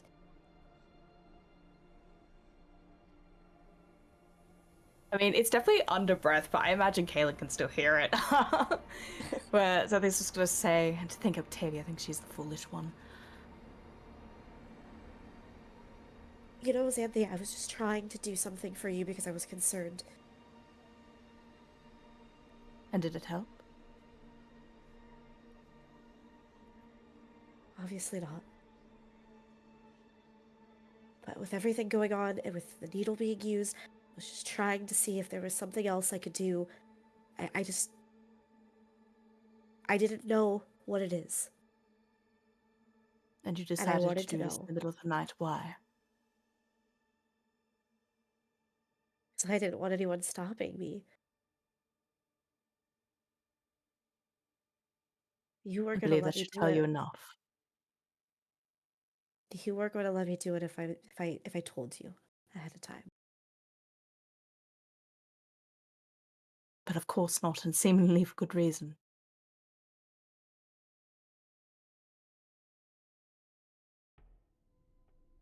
And Xanthi hasn't really, like, told us about too much about what she knows about this guy, right? What little she knows. I mean, probably nothing about him exactly, because I feel like the only time Okay. she's really known is from when, like, the brief little thing with Moro. Okay, I just didn't want to put words in your mouth. Yeah, then Kaylin would say, do you know who that was?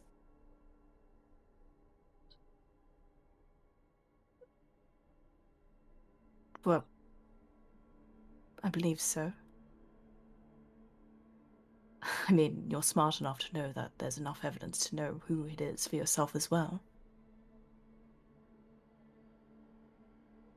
suppose. Sure you can put 2 and 2 together. Just why I'm more confused at how you thought it was a good idea to intercede with such things. I don't know, Xanthi. Because I wanted to help. I wanted to do something to be useful. To show you that I actually care about you. Because I don't know what else to do to show you that.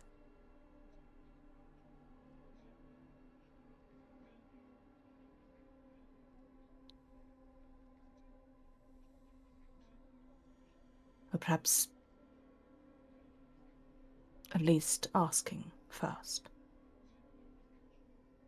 Yeah. I know that now. It was a mistake. I understand. It kind of like touches her face again.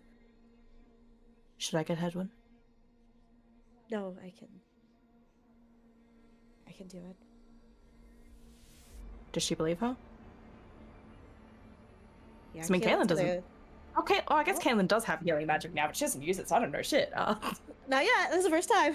So she'll cast Cure Wounds on herself.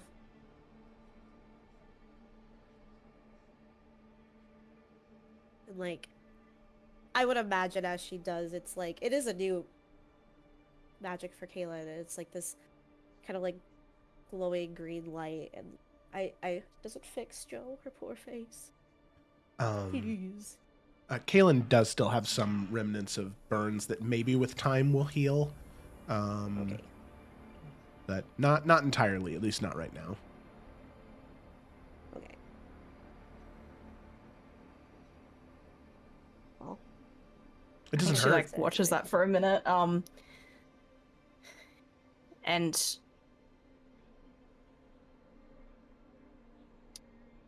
she'll just say to Kaylin, just please go to him first thing in the morning. Suppose both of you do need rest.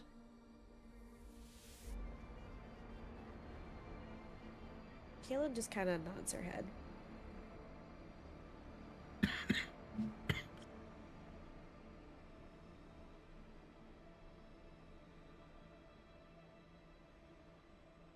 But you are going to sleep now, yes? No more ventures into that realm of yours? Yeah. I'm sorry for waking you.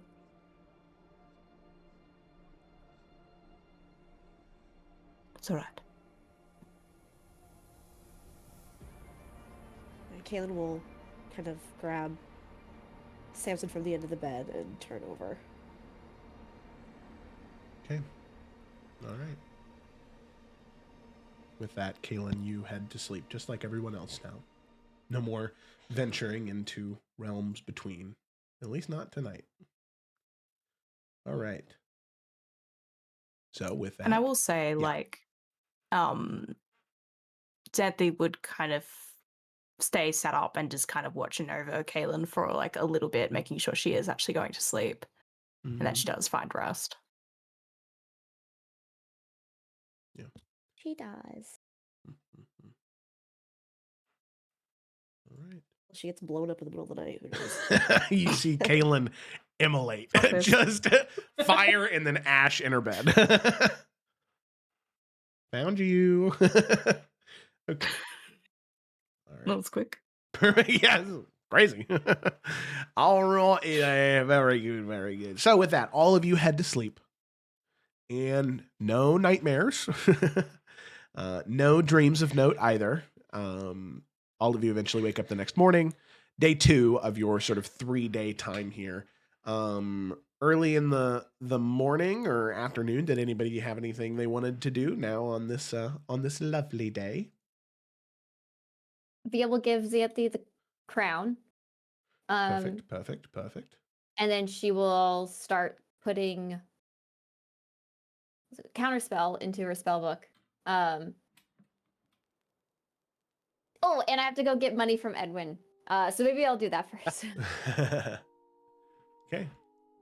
Alrighty. So She'll like, yeah. are you still sleeping, Edwin? Oh, yeah. No, he's...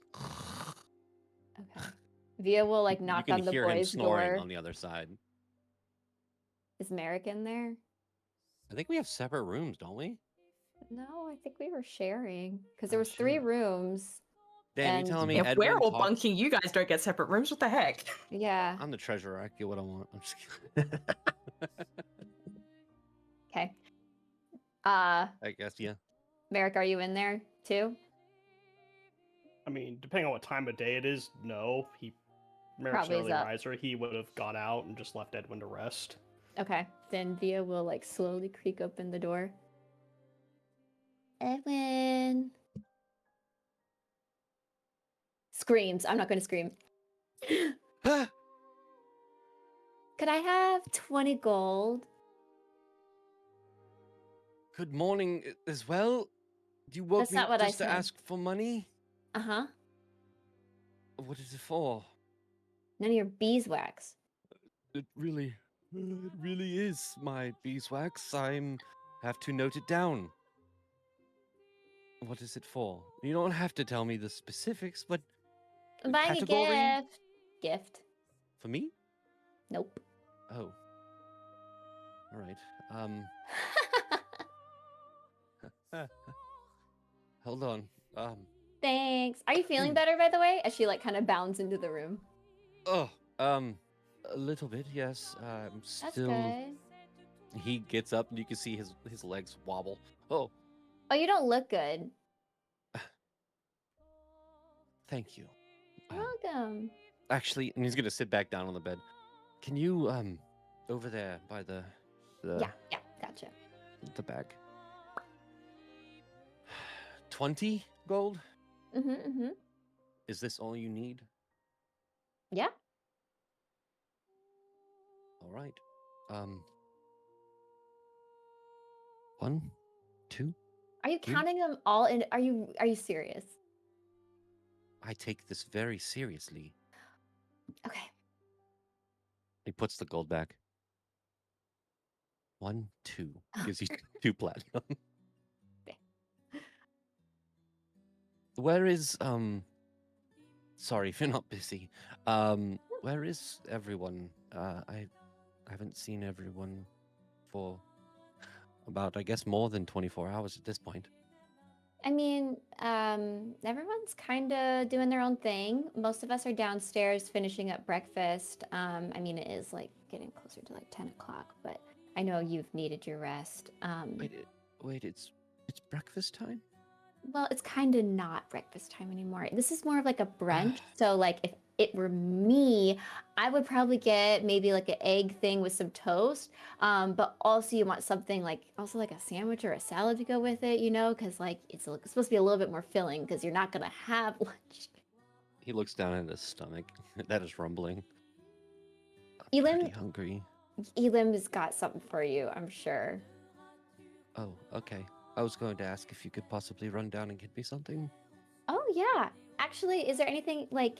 Do you want some tea, something soothing? Well, honestly, it would probably be nice. I kind of want to walk down myself. I haven't I feel like you moved. shouldn't. But I feel like if I No. don't move No. my... Nope, you stay right there. Boop, boop, boop, boop. And she'll push you over into the bed. he falls over and just like looking up at the ceiling. Okay. Yep. All right, I'll be right back. All right. As you leave, I didn't tell her what I wanted. You're getting everything, buddy. Everything Elam wants to cook up for you. And then she'll while- come back up with like a big old tray. Oh, sorry. Oh, I was gonna say while Via is downstairs, Joe, he's just laying on the bed, looking up at the ceiling. He's going to, like, scrunch over to his bag and pull out a copper wire, and he's going to cast Sending to Astrid, Oh, okay. and he's going to say, "Hello, my love. I know this is new. I just wanted to say I miss you. Everything is fine.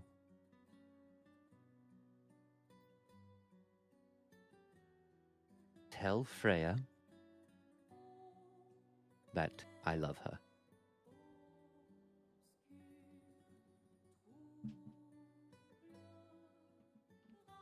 Is that it? That's 25 exactly. Oh, okay. All right. I That was was not impressive. counting. I was not counting. Ryan Um, was. We had it. You hear a very excited voice return. It is so good to know. Oh, I lost count already. That you are alive and well, and it's so good to hear your voice. We've been receiving updates, and I think that's about 25. I think you got to 24, yeah, so it'll cut off right there. Oh, I should probably tell her how this works next time. He's gonna put the copper wire away. And then I Via guess at this kicks point- the door down, holding a big tray of food. All Oh. right, look at everything that you get. And there's Wow. tea. Yep. All right. Thank you. You're welcome. Well, thank Elim, honestly. I said that you are very hungry and you didn't know what you wanted, so just like a little slice of everything. Well, you've definitely gotten me everything. How much did this cost? Elim hasn't been charging me for anything. Oh, perfect. I think it's because I'm a short, cute girl. Okay. You're in a very chipper mood this morning, which is good. I like seeing you happy. I'm just I have a pounding, raging headache. all right. Do you need help with that? No, it's all part of the plan. Okay. All right. Intentional headache. Is Okay. there... Yeah, Oh. No. I looks like you wanted to go. I do. Okay. Caelin's in well, the doorway. Oh, Good morning. What happened to your face? what happened to your face? Are you okay? Good morning to all of you as well. I'm sorry, I didn't see your face till right now. My face is fine. Doesn't look it. It's different. You have gorgeous skin normally. What the fuck? Caelin sighs. Do I at least look scary? I mean, give a death glare right now. Edwin's going to try to incite what she wants to hear. That you better tell her she looks scary. And she does do a death stare. Oh my god. Yeah. As always. Okay. All right, great. All right, thank you.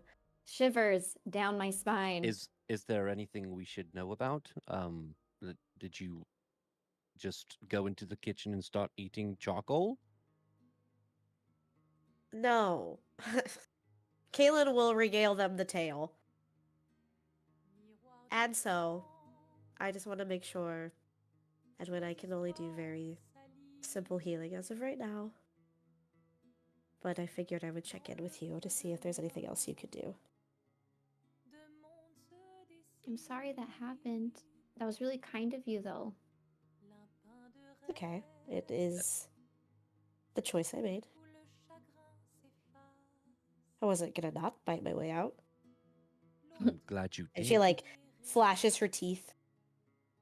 Ah, Shivers down my spine again. Great.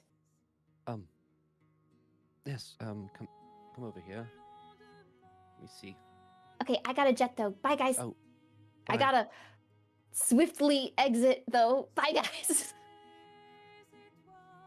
She's weirdly chipper this morning. Yes, I said the same thing, and she said I have a pounding headache, and I don't know how that makes someone chipper. But if it works for her, Caelin just nods. Uh-huh. and Can you he's fix going- this? I can try. Let me see.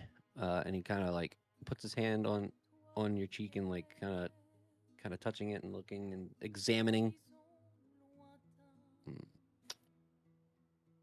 Well, it just looks like a burn, so should be relatively easy. And he's going to. Oh, Caelin, can you get me my bag over there? And she does. And he's going to take out some like balms and like it's almost like A&D ointment. And he's going to apply it. And then as he does, he's going to start murmuring something. And just ritual cast prayer of healing.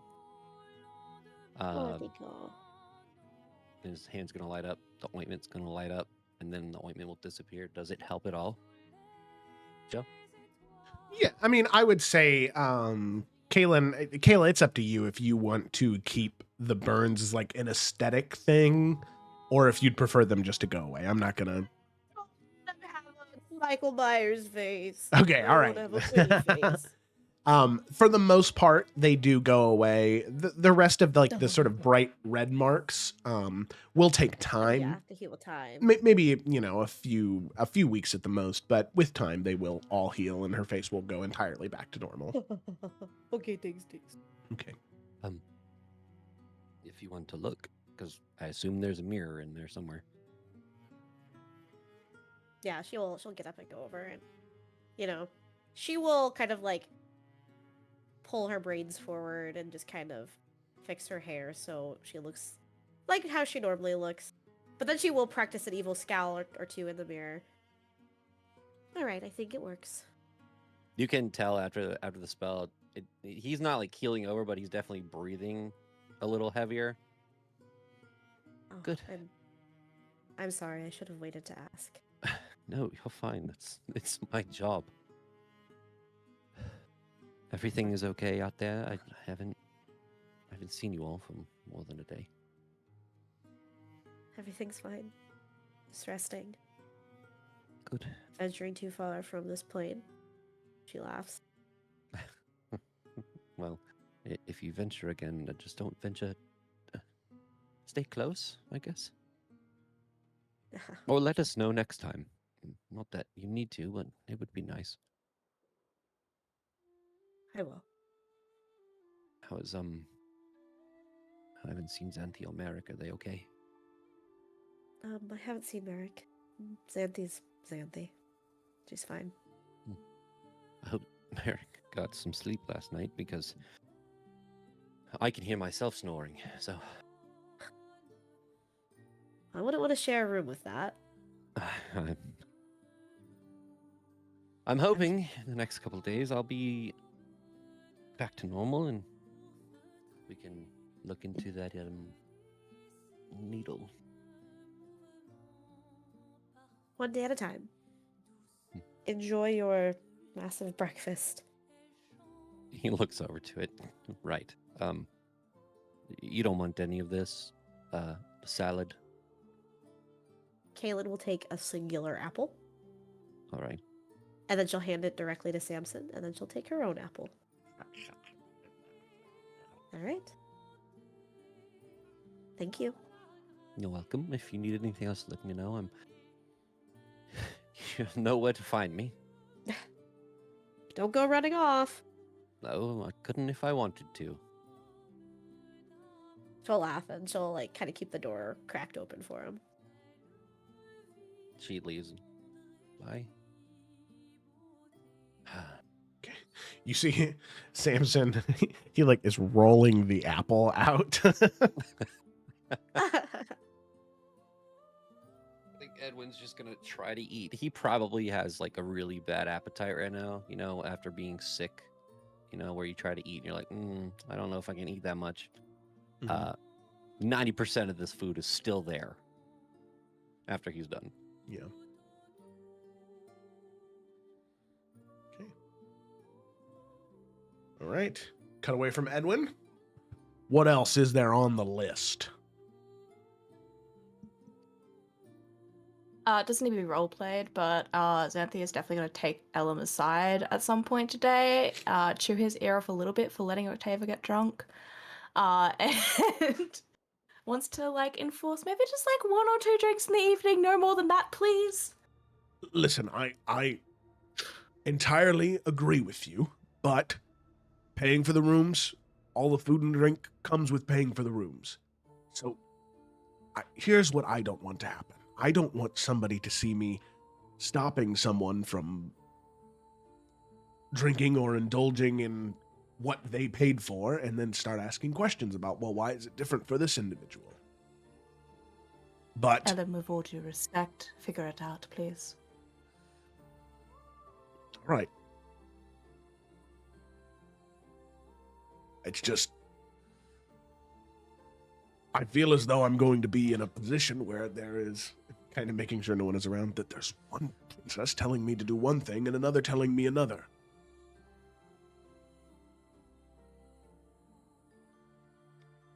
Do you see the conundrum?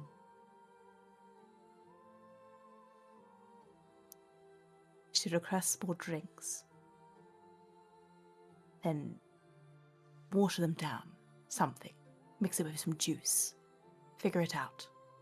All I right. do not want to see my sister in such a state here again. All right. Heard? Yes, of course.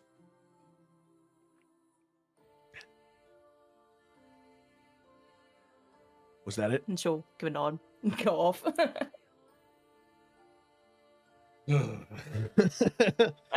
The sigh of a man who is very happy to be done with royalty long ago. Can't escape us. All right. Perfect. Juiced wine coming up. All right. So, he has his instructions. Via, you headed off into the city to retrieve something, and you eventually return with said item exactly as instructed. I just sent it, but she'll then just sit in the tavern and work on jotting down sending and counterspell. Mm-hmm. Is that 30 gold worth each because they're both third levels? I think it's 10 gold a level. Oh, okay. Or it might be 10 gold a level. I think it's Is Via returning to Edwin again? I think it's an hour per level and 10 gold in materials per level. And if it's the School of Magic that you subclassed in, it's half for both. Okay. I have 50 gold left, so let me just look at 50 gold worth of materials already in my inventory. Perfect. So you'd need, I believe, 60 total if it's 2/3 level spells. I think I need 60. Yeah, Edwin, could I pick up some more? 10 gold, don't be stingy. How much do you need? I mean, what would be really great is if I could have 100 gold worth of materials. All right. Sure. He takes his Thanks. bag. He's gonna give you. He's just gonna go. Yeah, just take this, and you should be fine. He's gonna give you 20 platinum. So 200 gold. Okay. I'm going to turn 100 of that into worth of materials. So you'll have 10 platinum right now. left. Yep, and then I'll just have 100 regular gold left. Beautiful. All right, guys, Okay. we're running low on funds now. We have 6,300 gold and 86 platinum. That's not my responsibility. Yeah, if it was really that big of an issue, Also not low. you should tell people no. Honestly, what's I'm just crazy- gonna spend it. How am I Is- supposed to tell the people I love no? All right. That's a good point. Wow. That's a good Yeah, point. yeah. You guys do have a whole other quest after this, by the way. You still have to go to Maldaris after this one. So those funds have got to last. You can just pick up a job. We all know how to work. That's, yeah, totally. It's so easy I- to make a lot of money like I that, just right? also- Like, I also look. I also want it to be known. We have 58,000 gold worth of item assets. I know that's not things. A lot of those things we're not selling, but we have like gems and stuff just floating around that we need to sell. And I mean, we could sell them while we're in the city. yeah, We should do that. ask Edwin to have someone do that for him. All right, fine. Just pick a sibling. I mean, Kate, Via's going out of the town. Surely she could just take that with her as she's doing things, right? To the jeweler, yeah. Yeah. Dang it, I was hoping my gusto would keep me from having to do the chore. Actually, as you're there, Take some as responsibility you're- for once. Yeah, Via, as you're there asking for the gold. Oh, before you leave, can you take this and go sell it, please? This should be about 2,000 gold worth of gems. Here. Okay. And then Okay. this one should be it's various jewelry. I think it should be around 400. They'll probably try to haggle with you. We you'll be fine. I've never done this before. But bring Xanthia or Kaylin with you. Okay. Tell them I said so or something. I don't know. We need to sell this, and so we can recoup some of the funds we've been using. Okay. Yeah, I'll grab someone. All right. Whoever she sees first, she's gonna ask. Uh, Everyone roll a die. well, let's see. There's 3 other siblings, so roll a d6. 1 and a 2 is Xanthi. 3 and a 4 is Kaylin. A 5 and a 6 is Merrick. 1 and a 2. Go, 3 Kaylin. and a 4. Kaylin is the first one you see. Honestly, probably good for the Kaylin! quiz ball. Honestly. I have a chore to do, and I've never done a chore in my life. You've never done a chore in your life. Why would I? I would refrain from saying that out loud. Let's go. Okay. We're selling these things. Where would one sell? Kaylin, like, has this look of disbelief, and then she opens her mouth, closes her mouth, opens it again. Okay. She like whispers under her breath closer. I just normally get money. I've never done that. Okay, well, let's go learn how the common folk live. She's gonna bring her outside. Beautiful. All right. So how much money worth of gold and gems and jewels do you have? 2,400 total. 2,400. Okay. Kaylin, your charisma is?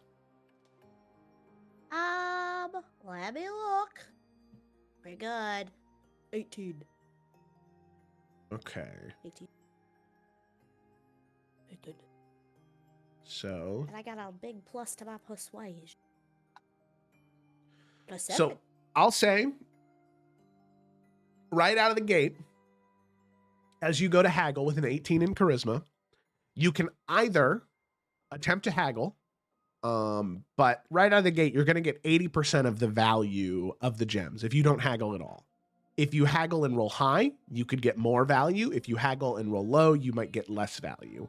It's up to you. You can either take the 80% or 80% would be 1,920 gold in your pocket. What do you think, Via? It's up to you, Queen. Me? Yeah, you're the one who has to do the chore. Am I haggling? Yeah, Kaylin is like telling Oh. you, like, she's right behind you, and she's like, all right, so you'll just go and you'll say, I would like to sell you these items, but I would like to negotiate a price. Okay. Yeah. And you want to Okay. offer something that is reasonable at first, but then you want to kind of move up a little bit and make sure you're stern. Gotcha. Okay. She plops it all on the table. Hello. I would like to sell these items. What would you think this is worth? I would say, let's see, 1 moment, please. Counting. Oh, yeah, that's a good one. Pulling out the jewelry. Fantastic. For this, I would say I could do a little bit more than 1,900 gold. Really? That's about it? Well, you have about 2,000 gold worth of gems and jewels here. Mm-hmm. A little bit more. Almost 2,500, truthfully. So why wouldn't we get that number instead? Well, gems and jewels does not have the same value to me as say gold does, as there is time and energy and effort that goes into having to resell or use these gems and jewels for materials for other things. It is not a one-to-one value. 80% is good. Okay, Kaylin, seeing that Via has said some words, she'll kind of step behind her and put her hand on her shoulder and Kaylin will say, well, as you can see here, there's a lot of gems that are perfect for a variety of different jewelry that can be made. These right here would make a very fine necklace or two. These two would be perfect for some signet rings. And there's plenty of gold here that can be melted down to be a matching set of earrings here. You see, this isn't something that you're normally going to find in your random gem pile. So I think maybe just increasing the number just a bit, you actually have a lot more value here than you realize. Go ahead and make a persuasion check with advantage, Kaylin. On VTT. Yes. On VTT. On the VTT. Advantage. Yeah. 25. Well, you do make a very good point. All right. The best I can do is 90%. I still have to take something off the top, or else, well, it's hard for me to turn a profit. But still, that would be 2,160 gold pieces for you. Alright. She looks at Theo. You see her brain starts to like do this little like chick chick chug chug. She's like, I'm gonna say something. She squints her eyes and then takes like a big, and you have the opportunity to stop her. We will take that price. Thank you so much for your cooperation. Of course, it is just a matter of good business. Well, please let me get you your funds. And he'll count out the, he'll weigh out the the 2,000 gold. 1, 2. So no, he'll weigh it out and send you on your way with the gems transferred to 2,160 gold worth of materials, or worth of gold. Okay. I just don't get it. Like, if something is worth this much, it just is. Well, not necessarily. Some people have to resell the items or turn them into something others want. So he has to be able to make a profit off of it as well. And then you just sell it for more. Well, not everybody can always afford more. Then sell it to people who can. Well, you don't always have access to people who can. Then go to the people who can. What if you can't? What What it if you're sounds like you're in stuck the in a- wrong business. Via, I think that you have lived a life of well-off means. And I say that with love because I've been here as well. But, you know, there are places where some people don't even use gold. You just kind of exchange things. But you use something. Sure, if you have a really lovely cow and I have a barrel of wine and I really would love some meat for the winter, I would trade you my wine for your cow. Well, yeah, that makes sense. Yeah. Caitlin's like waiting for the dots to connect some more in there. I mean, that just makes sense. Like, you guys want those different things. But, like, this is just like, it's not like you're like, well, that cow is only worth this much. Give me. Well, what I'm if only it's an going to old give you. cow and that cow doesn't produce milk anymore, and he's rather skinny. Well, then you could eat it. Is it still worth a full barrel of wine? What else did you want to do? I mean, it just. I don't know, Kaylin. I don't have to do this. This is not my job. Yes, Via, but you realize if you want to be a queen one day, I it don't. might be part of your job. You don't. No. She kind of gives you a sidelong look like, uh-huh. No, I'm not doing that anymore. I just haven't told Dad yet. And why have you decided you're not doing that anymore? Because I cannot. I don't trust Dad anymore. I think he's trying to kill us. Okay. Caitlin nods. I'm will- so sorry for all the bombs I'm dropping. I wasn't planning on saying all of this. No. At first, you can see that she was not expecting you to say it, but there is a look of understanding that crosses her face. I don't trust Talon. I don't think he's trying to kill us. He tried to By kill any me. means. He knew everything about the pact and didn't say a freaking thing. What does that mean? I don't care if my daughter lives or dies, so I don't want to be a queen. I agree, Via. There's definitely lots of things that I think Talon knows that he has not shared with us. And I think he has lied, and I think he has misled us, and I think that I don't know what I can trust that he said anymore. But I don't think he's trying to kill us, and I don't think he has purposely wanted to put you in harm's way. Well, I don't believe that. But I did my first chore ever today, so one day maybe I'll also be trading cows for casks of wine. One can only hope. Okay, let's get back because I really need to put these scrolls in my bracelet. All right. They head back.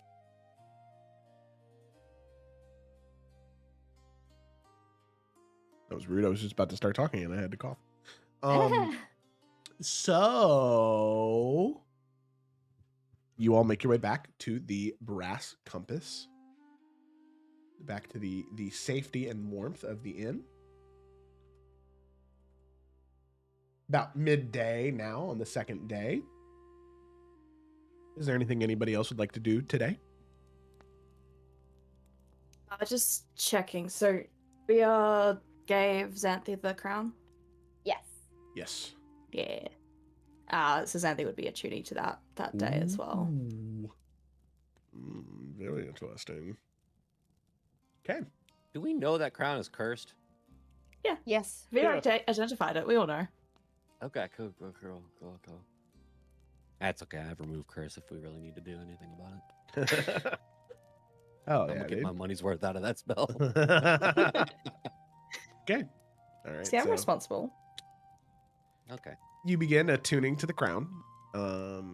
And, you know, we'll say you take your time throughout the rest of the day in an effort to try and, you know, not just like, okay, make that connection. Knowing that it's a little more tenuous and there is some weight to the item, you take a little bit more time and care to attune to it.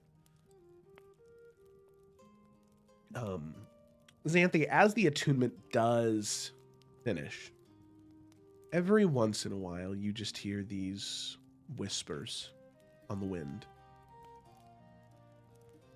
And maybe every hour or so, you think you just hear something behind you. Somebody speaking in some ancient language, a plea. Someone praying, someone begging. It's so hard to grasp, and it's so hard to hear, and as soon as it happens, you almost forget it. But every once in a while, like every hour or so, you just hear this whisper, just at the very back of your head. But at least in terms of mental negative effects, that's the only one that you can notice on the same day that you attune to it. I mean, she's also gonna like take off where like she has her gloves on. Just be sad for a minute. Yeah. Some have that ash skin. Yep. And you can just very slowly start to see the tips of the fingers start to shift in hue from that like pale kind of pale blue to this like dusty gray that slowly begins to creep down your fingers. She always wears gloves, so it's fine right now. We don't need to worry about that. Exactly. They sell blue concealer, right? Yeah, Yeah. I'm sure. Yeah, you gotta have a lot of, you know, well, and you know, it's like like they did in the olden days. lead paint, ashes of a dead nation. We'll just put everything on Xanthi. Is Xanthi slowly becoming Kratos, but like a little different? It's a bunch Yeah. of ashes. Yes. Yep. Yes. All right, perfect. But that's a later problem. Yeah, exactly. Right now, fingertips Yeah. covered by gloves. Perfect. All right. Anything else on the second day?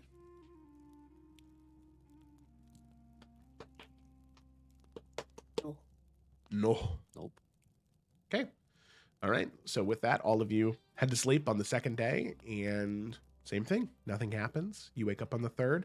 Edwin, you are one night away from feeling fully recovered. The one point of exhaustion just leads you to be, a little bit lethargic, but really, you feel as though most of your strength has returned to you. We have a balcony. No. Oh. You have a window. All right, fine. Edwin is Set up the and other in walking around. front. Edwin is up and walking around on this day.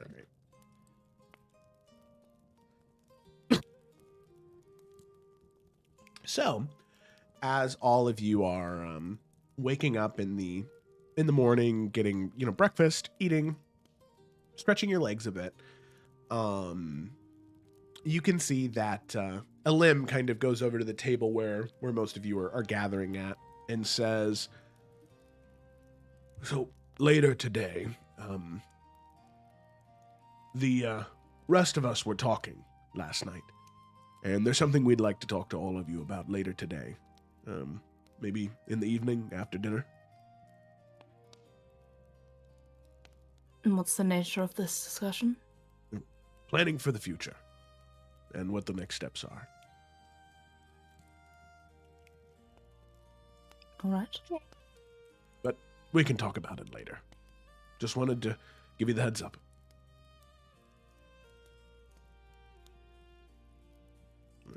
And with that, he'll head back to the bar. Okay.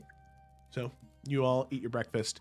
You prepare for whatever the day has in store for you. Did anybody have anything in particular on this third day?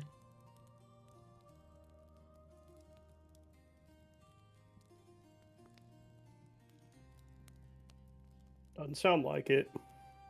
Oh, No? what's Merrick been doing? Not a damn thing. Hanging with Ilum.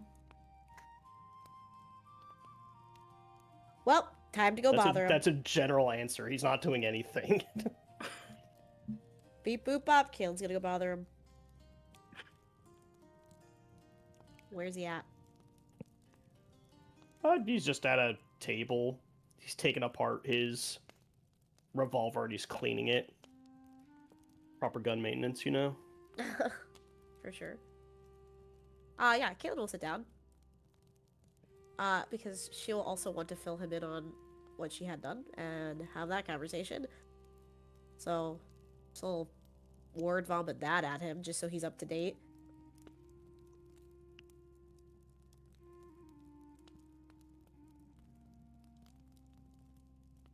Okay. He doesn't really have anything to say about that. Unless Huh, you have a specific there's- question for him. Nope. Okay, well, I just... You know how everyone gets about their secrets, so I just wanted to let you know. You've been quiet.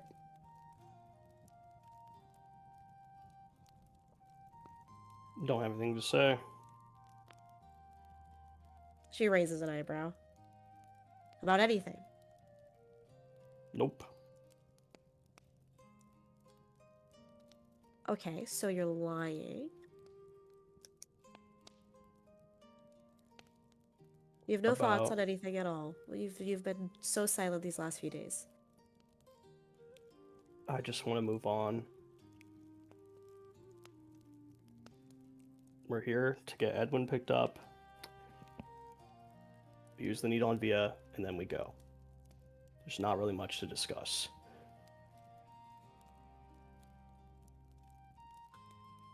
Okay. Yep. And she nods, and she'll get up.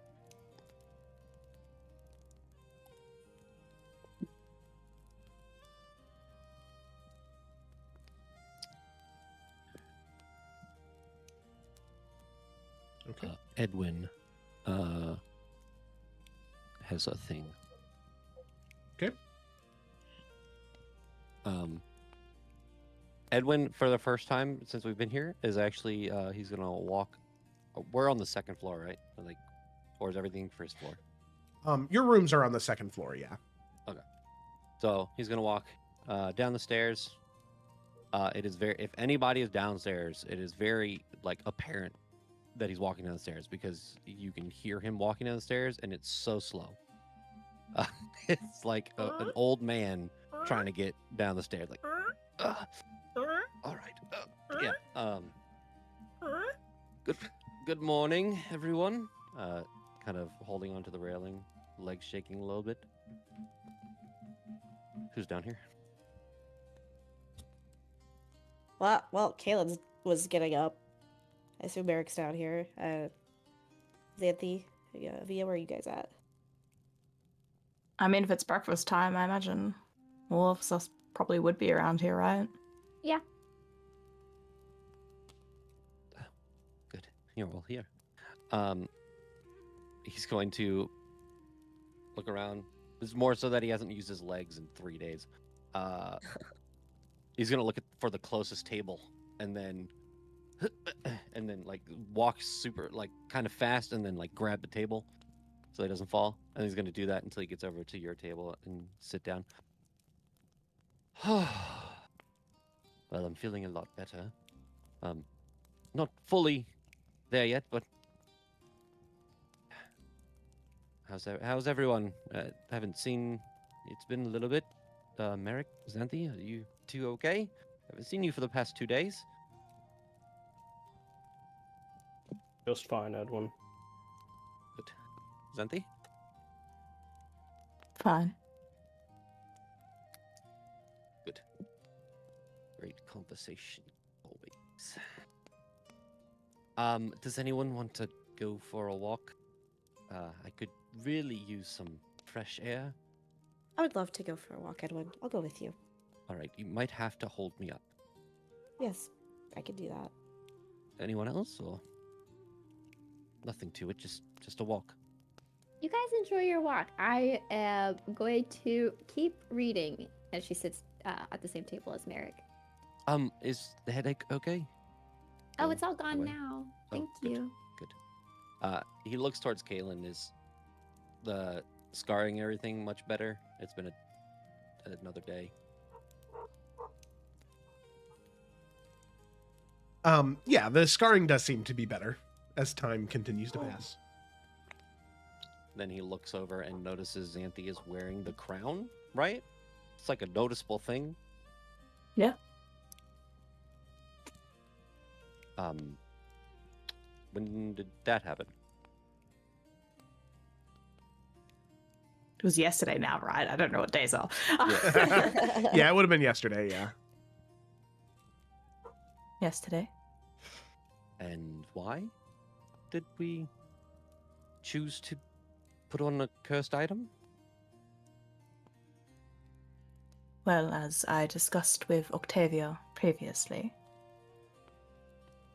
things have been dire enough here. You of all people should know that. I figured that we are not in a position to turn away any boons that we may have.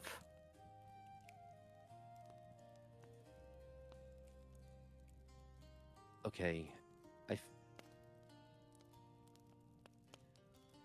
I've been out of the loop for a couple of days, so I really don't have any say on what's been going on, but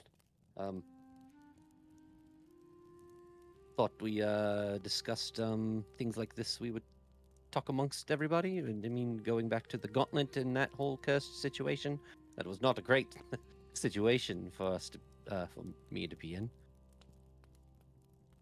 And now you're kind of. Does anyone putting else us- have anything to say about it then?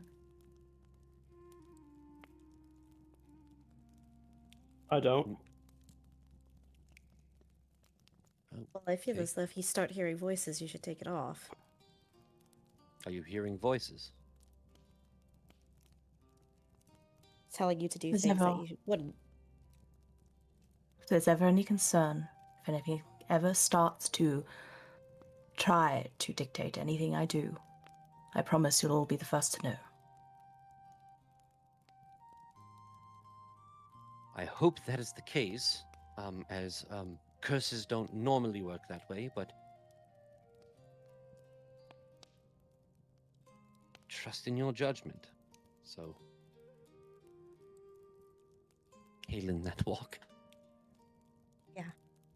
And she'll help him. They'll go outside. Thank you. Looks good, sis. Crown looks good on you. Walking away with Kaylin. Kaylin is gonna like pinch his arm. Like, what are you doing? Stop. Stop what? What am I doing? You don't need to encourage her. I'm not encouraging her. I'm actually trying to make her feel bad about it. Yeah, that's not gonna happen. That was a horrible decision. Am I the only one? You agree, right? I can't tell Xanthi what to do any more than you can. No one can tell Xanthi what to do, but sometimes you have to wonder, did she actually think about the things she did before she did them? Kaylin sighs. You know I'm Get right. this old man to the sunlight. Look, all I'm saying is we've ran into cursed things before, and that one is ancient. So that curse has got to be way worse than the one I had. Listen, Edwin. I agree with you. I do. But you try telling Xanthi that. See how far that gets you.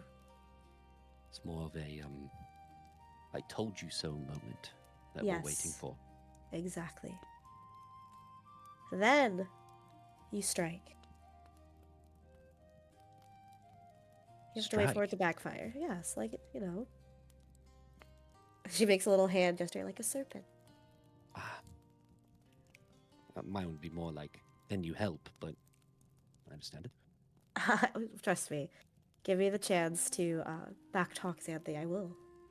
And I told you so? Even better. I'll be there. But she's the kind of person who needs to fail on her own to really learn the lesson.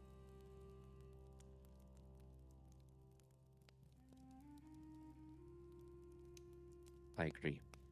I agree. I just... We'll see. I know. Hopefully I know. it's what she wants. Hopefully it is useful. And there's nothing to worry about.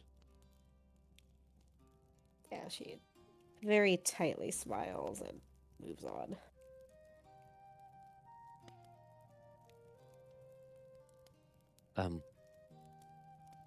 Is everything else fine? How is... have you talked to Merrick?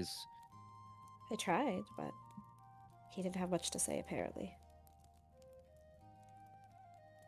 Well, I have no idea. no concerns are better than some concerns, I guess. I think that there's way more going on there that he's willing to share right now. I think he just wants to move on. Right. I agree. I want to too, and I feel terrible that we've been stuck here for the past couple days. This is not what I envisioned. You don't need to feel bad, Edwin. You need to recover. We would do the same for anybody. I think he's just concerned for Via, but we all are. Yes. I know we've made up our mind, but I'm still obviously on the fence about everything, but it's the right decision.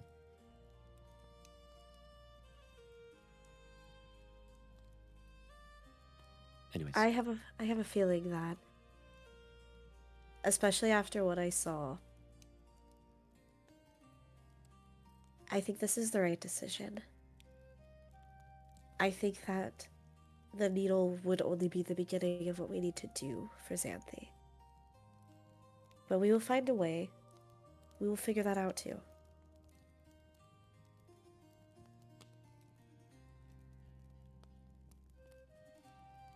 Let's continue our walk. Get some fresh air. And Jacqueline's calling me. She needs my help, so on that note, I have to dip for a minute. I heard the bluey. All right. So, with that, you all. Sorry, I will say, Yeah. I know there was a meeting thing, but I realized I forgot something and I feel bad about it. So if I may do it now. Yeah, of course. No. I was just about to say that those two continue on their walk, but we cut back to what did Xanthi want to do?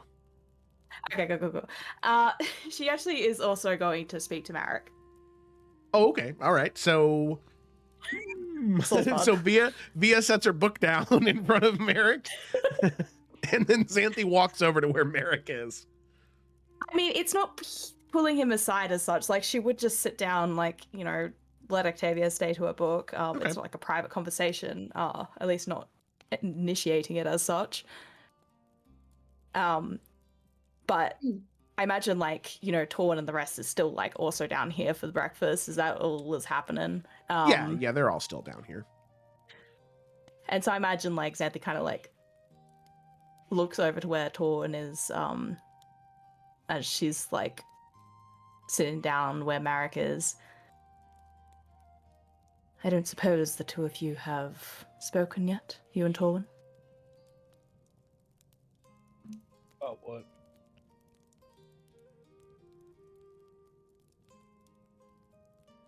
In all honesty, I figured that if he already had, you would have known to what I refer to.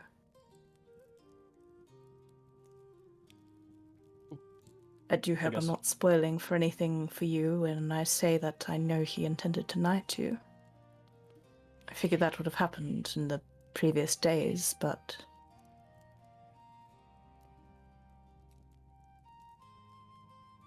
No, you're not spoiling anything. I just turned him down. And why exactly would you do that?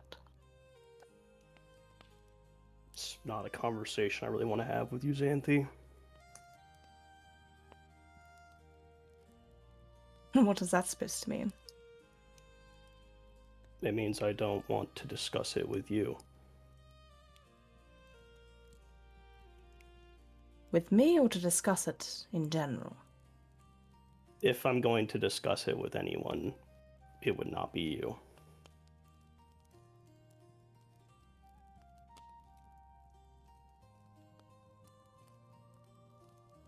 And why, exactly?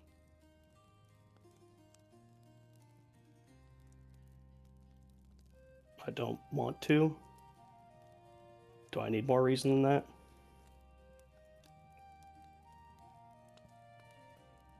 Well, I would hope for more than the raising of a child, but if I'm not to get any more, then I suppose that settles it. I agree.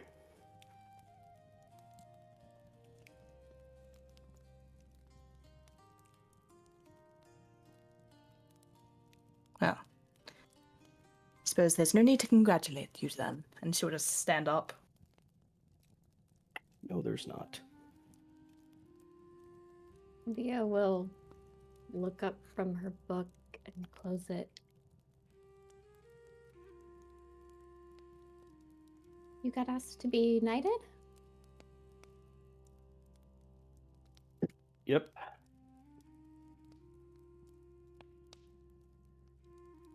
I didn't know that was going to happen, so wonder how Xanthi knew.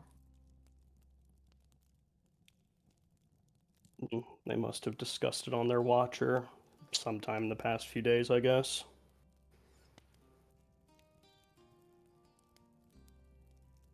Do you not want to talk about it? No.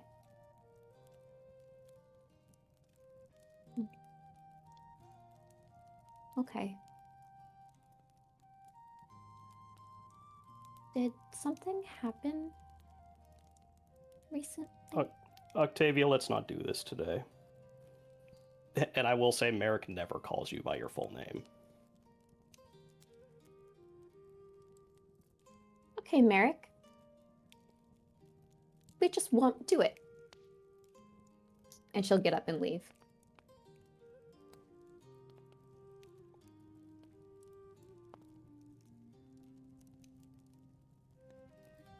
Okay, all right. Via and Xanthi both leave. Merrick, you are left there alone. So as Edwin and Kaylin, the two of you, eventually finish your walk and return, all of you sort of go your separate ways for the rest of the afternoon until eventually the meeting is to be had with Elim and Zephyros and Moreau and Torwin and the rest of you, which will be held in a sort of private meeting area back in the back, a side room, a private office for Elim connected to the kitchen. But we will have that conversation after a short break. I need to go refill my water in case I get any more demands to hydrate or else. So I'm going to go grab some of that. Please don't go anywhere. We will be right back.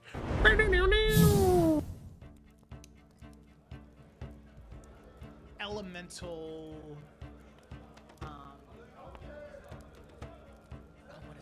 What is the word? I'm totally blanking on the word. Not incarcerations, not incantations, not apparitions. No.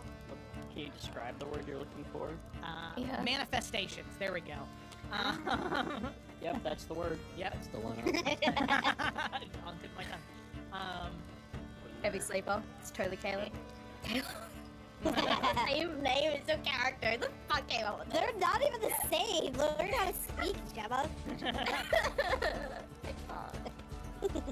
Love ya. Okay. Can't speak French. It's one It makes her have a lisp. Just like a missing What if tooth. her brain broke off in that horn, you know? Damn, that's crazy.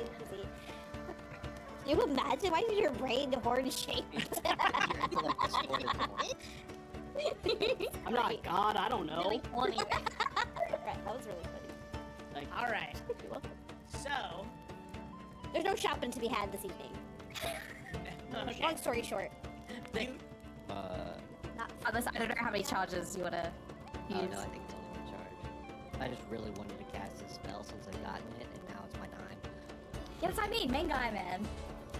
Work. Not the fucking grunts. Wait. Oh, you're talking about using it on the actual knight himself. Yeah, Sora, or whatever the hell. Yeah, wait. That's so good. Oh wait, never mind. No, never mind, guys. I just read It's it. definitely gonna be like a witch. I think he's been dead longer than 7 days. Oh yeah. yeah, That's so funny. rough. God damn it. One day. Oh, that was good. holy shit, dude. I was so excited. I was too. Just Looking at 5 points of damage to Sir Tormund. He is undefeated in single combat. So. Yeah, he is. That's his relationship. What? What does that mean? Single. Oh my god! Okay,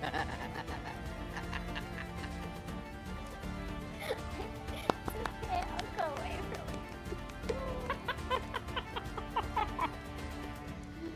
Is that it? Yeah, that's it. Alright. Let me just do this simply, please. Why must you?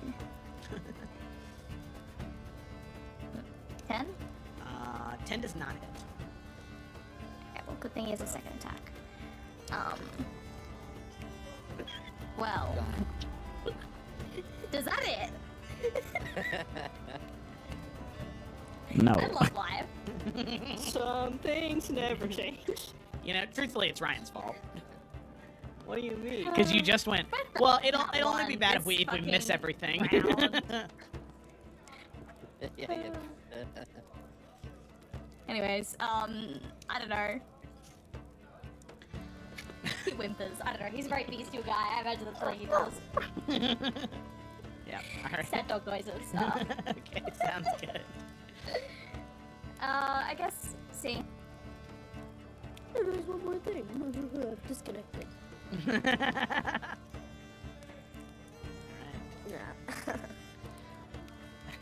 I will say, from the other side of the door, any of you that were like coming out to check, the only thing you heard as you like moved towards the door was Kaylin and Samson squeaking. Kaylin was speaking ferret, not the other way around.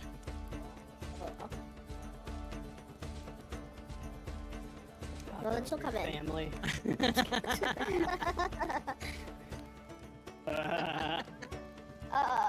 Constitution, DC 13, got it.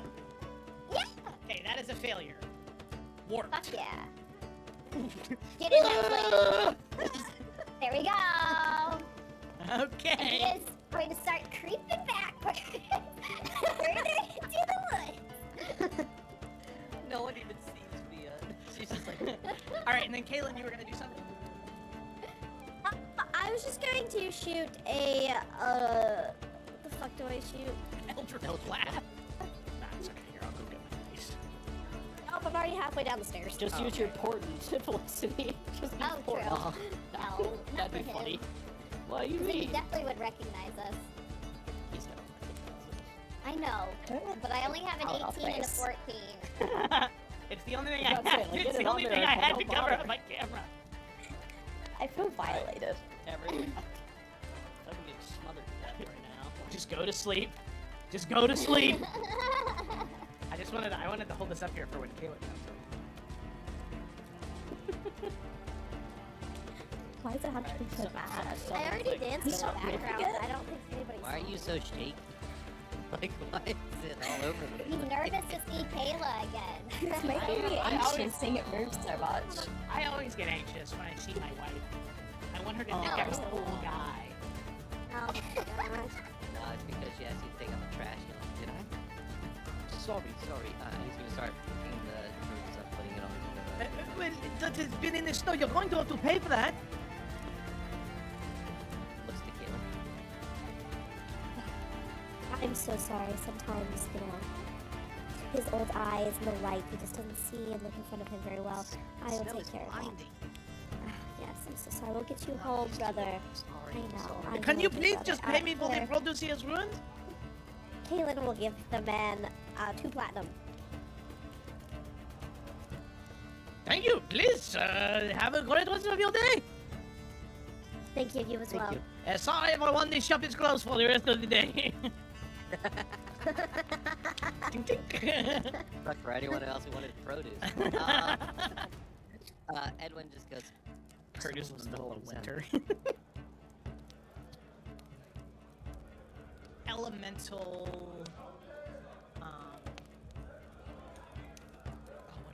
What is the word? I'm totally blanking on the word. Not incarcerations, not incantations, not apparitions. No. Can you describe the word you're looking for? Yeah. Manifestations. There we go. Yep, that's the word. Yep. That's the one. On tip of my tongue. Heavy sleeper. It's totally Kayla. Same name as the character. The fuck, Kayla? They're not even the same. Learn how to speak, Gemma. I can't. Love ya. Okay. Can't speak right. She has one. It makes her have a lisp. It's like a missing Part of tooth. her brain broke off in that horn, you know? Damn, that's crazy. Can you imagine? Why did your brain horn shaped? Your intellect distorted. I'm not God, I don't know. Really funny. Right, that was really funny. Like, All right. So. There's no shopping to be had this evening. Okay. Long story short. Not Unless I don't know how many charges you want to use. Oh no, I think it's only one charge. I just really wanted to cast this spell since I've gotten it, and now it's my time. Yeah, that's what I mean. Main guy, man. Where- Motherfucking grunts. Wait, Oh, you're talking about using it on the actual knight himself in here. Yeah, Sorath or whatever the hell. Yeah, wait. That's so good. oh wait, never mind. No, never mind, guys. I just read He's it. definitely gonna be like a rich. I think he's been dead longer than Hide 7 those days. lights. Oh yeah, yeah, that's so funny. rough. God damn it! One day. What the fuck? Oh, that was good. Holy shit, dude. I was so excited. I was too. Just Looking at 5 points of damage to Sir Torlin. He is undefeated in single combat. So. Yeah, he is. That's That's in his a turn. relationship. What? What does that mean? Single. Oh my god! It's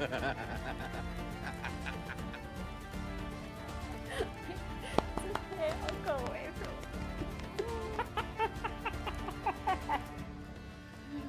Is that it? Yeah, that's it. All right. Let me just do this simply, please. Why must you? 10? 10 does not hit. Okay, well, good thing he has a second attack. Well. Does that it? No. I love live. Some things never change. You know, truthfully, it's Ryan's fault. What do you mean? Because you just went, well, it'll only be bad if this we miss fucking everything. round. Yeah. Anyways, I don't know. He whimpers. I don't know. He's a very bestial guy. I imagine that's all he does.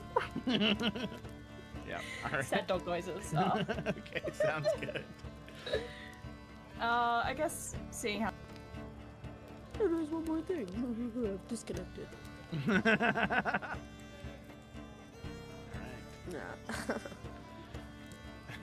I will say, from the other side of the door, any of you that were like coming out to check, the only thing you heard as you like moved towards the door was Kaylin and Samson squeaking. Kaylin was speaking ferret, not the other way around.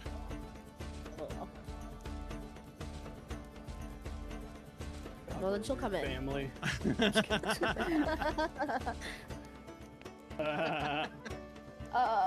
Constitution, DC 13, got it.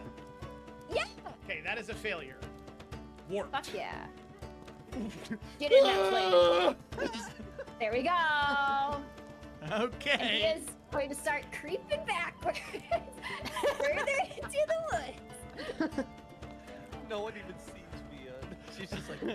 All right, and then Kaylin, you were gonna do something. I was just going to shoot a. What the fuck do I shoot? Eldritch Blast. That's okay. Here, I'll go get my dice. Oh, I'm already halfway down the stairs. Just use your portent, Felicity. Just use Oh, true. portent. No, not That'd for be him. funny. What do you 'Cause then he mean? definitely would recognize us. He's gonna. I know, but I only have an Oh, 18 and a face. 14. It's the only thing I I was about to say, had. like, It's get the it only on thing there, I had don't to cover bother. on my camera. I feel violated. Everyone. I can get smothered to death right now. Just go to sleep. Just go to sleep. I wanted to hold this up here for when Kaylin comes in. Why does it have to be so bad? I already danced in the Stop background. moving it. I don't think anybody's. Why are you so shaky? Like, why is it all over the He's place? nervous to see Kayla again. It's making me I anxious always- seeing it move so much. I always get anxious when I see my wife. I want her to think Oh. I'm a cool guy. Oh my gosh. It's because she asked you to take out the trash. And you did I? Sorry. He's gonna start picking the produce up, putting it onto the. Well, that has been in the snow. You're going to have to pay for that. Looks to Caleb.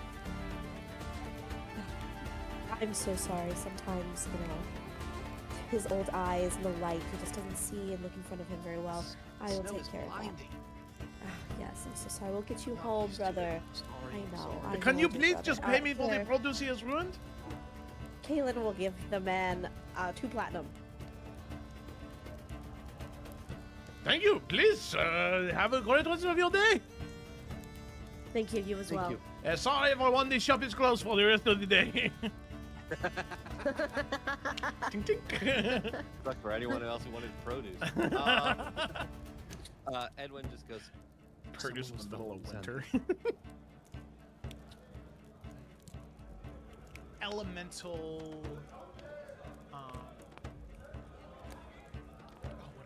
What is the word? I'm totally blanking on the word.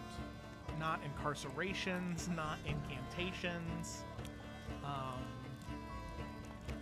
not apparitions. No. Can you describe the word you're looking for? Yeah. Manifestations. There we go. Yep, that's the word. Yep. That's the one. On tip of my tongue.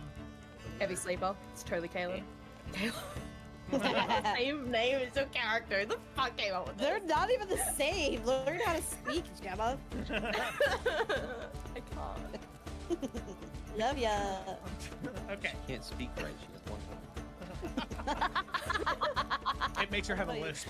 It's like a missing Part of tooth. her brain broke off in that horn, you know? Damn, that's crazy. Do you imagine? Why is your brain horn shaped? Your intellect is stored in one. I'm not God, I don't know. Really funny, man. That was really funny. Like, All right. So, There's no shopping to be had this evening. okay. Long story short. Not Unless I don't know how many charges you want to Oh use. no, I think it's only one charge. I just really wanted to cast this spell since I've gotten it, and now it's my time. Yeah, that's what I mean. Main guy, man. Where- What the fucking grunts? Wait, Oh, you're talking about using it on the actual knight himself. Yeah, Sorath or whatever the hell. Yeah, wait. That's so good. oh wait, never mind. No, never mind, guys. Hello there, everybody, and welcome back as we dive back into our session today. So far, what has happened since we began the session is there's been a lot of recovery. I'm not exactly going to say relaxation. I wouldn't exactly put that in the same camp, as there's still a lot of tension in the air, but rest and reprieve has been had by all of the party members. They've been able to recover from their exhaustion, from their wounds, even having sustained a few new ones just in the time of the rest. But almost everybody is back to their best, their prime. Now, on this day, the third and final day before on the fourth, they're ready to return out into the world. Zephyros, Ilim, Moreau, and Torwin wanted to talk with the rest of the King's Hand to strategize for their next steps. So that is exactly where we ended. Everyone headed out from the main dining area into that sort of private office of Ilim to discuss what exactly they plan to do. So that's right where we're going to pick up. You can see this is a sizable room where the 9 of you and Thorn can fit comfortably. As you make your way in and shut the door behind you, this is about as safe a space as any as you could have this conversation. Probably even safer than the rooms upstairs. And you can see they sort of nod as all of you begin discussing what the next steps are. Moreau will start and say, so, as I've come to understand from what all of you had mentioned when we were in the crypt, and from the time that we've been together, there's still one more location that all of you have to travel to before eventually being ready to stop this ritual. It is here, correct? Pointing to the northern part of Soleil towards the Scorched Sepulchre. Right? That's correct. Yes. I think I can speak for all of us when I say that in the time that we have worked together, although a short period as it may be, all of you have, I think, grown quite a bit as fighters, as adventurers, truthfully. Your namesake, after all. What we think might be best is if we split up from this point. Once all of us are rested and recouped, instead of all 9 of us heading to the Scorched Sepulchre to recover the phylactery piece and the item, we thought it would be best if the 4 of us head south, just north of Kilmir, to the location. Stake out the teleportation circle. Track anything going in or going out. We also, on our way, we wanted to stop in Colleen, as we were hoping to be able to find Madame Duval there. And if we could find her, perhaps enlisting the assassins of hers to our cause. We don't know exactly what will be beyond that teleportation circle, but it doesn't seem like a bad idea to have backup.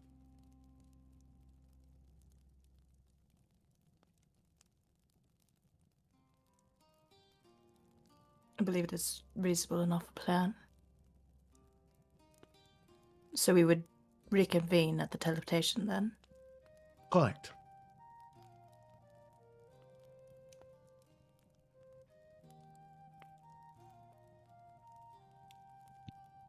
I think it's a great plan.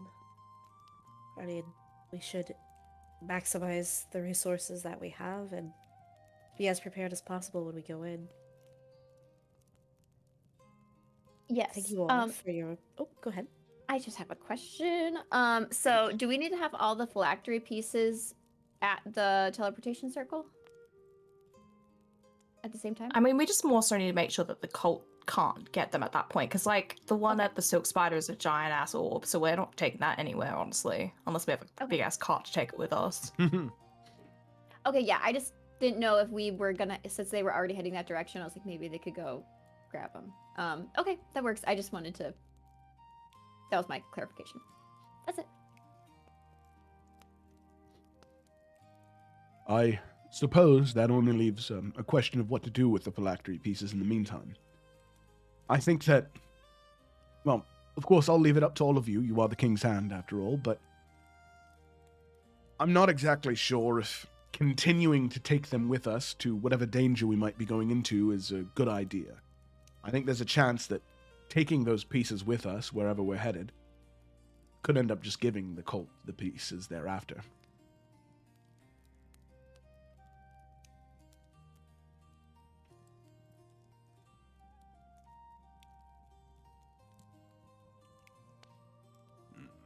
That's a good point. Do you have an idea of where they can be safely stored so they're not stolen away from us? I mean, the nice thing is right now no one knows we have them, and because they are in those boxes, they are, I assume, impossible to trace, but crazier things have happened.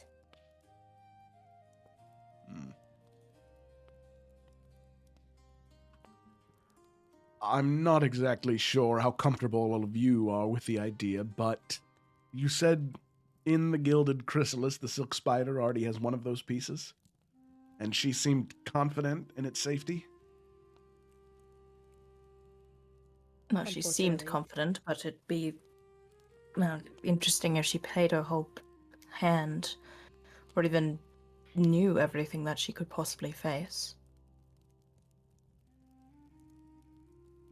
But I also see that there might be a wisdom in keeping them there. I suppose the only question is if it's a wise idea to have all of them together.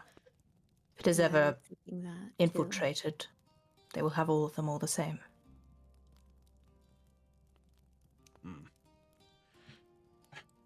I suppose another option we have is, if all of you are willing to entrust me with these items, there is a spell I could cast. I conjure a chest that's hidden on the ethereal plane. The items could be put there, only retrievable by, truthfully, me. But that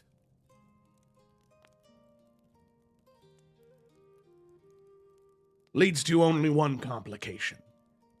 That either A, if I die, the items are lost for forever, or B, if there is, by some small happen chance, there is an individual that could traverse the ethereal plane and track down those items, then they may be able to recover them. But the ethereal plane is infinitely large. Not likely, but it is something to be aware of. How common of an ability is it?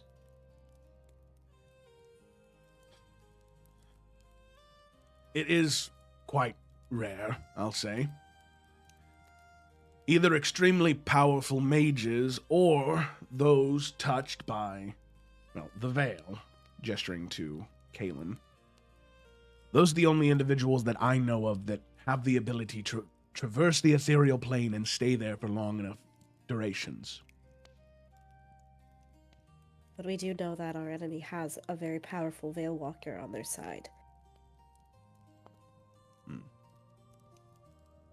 Again, not that they know we have these items. I'm just saying that is something to be aware of as well. It's good to know.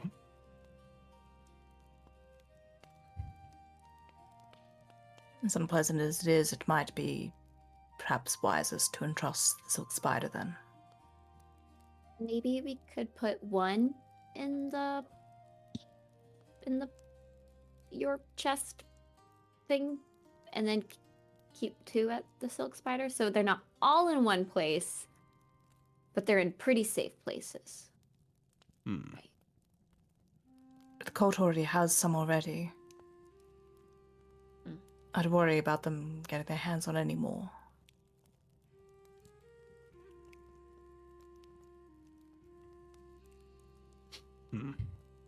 So then,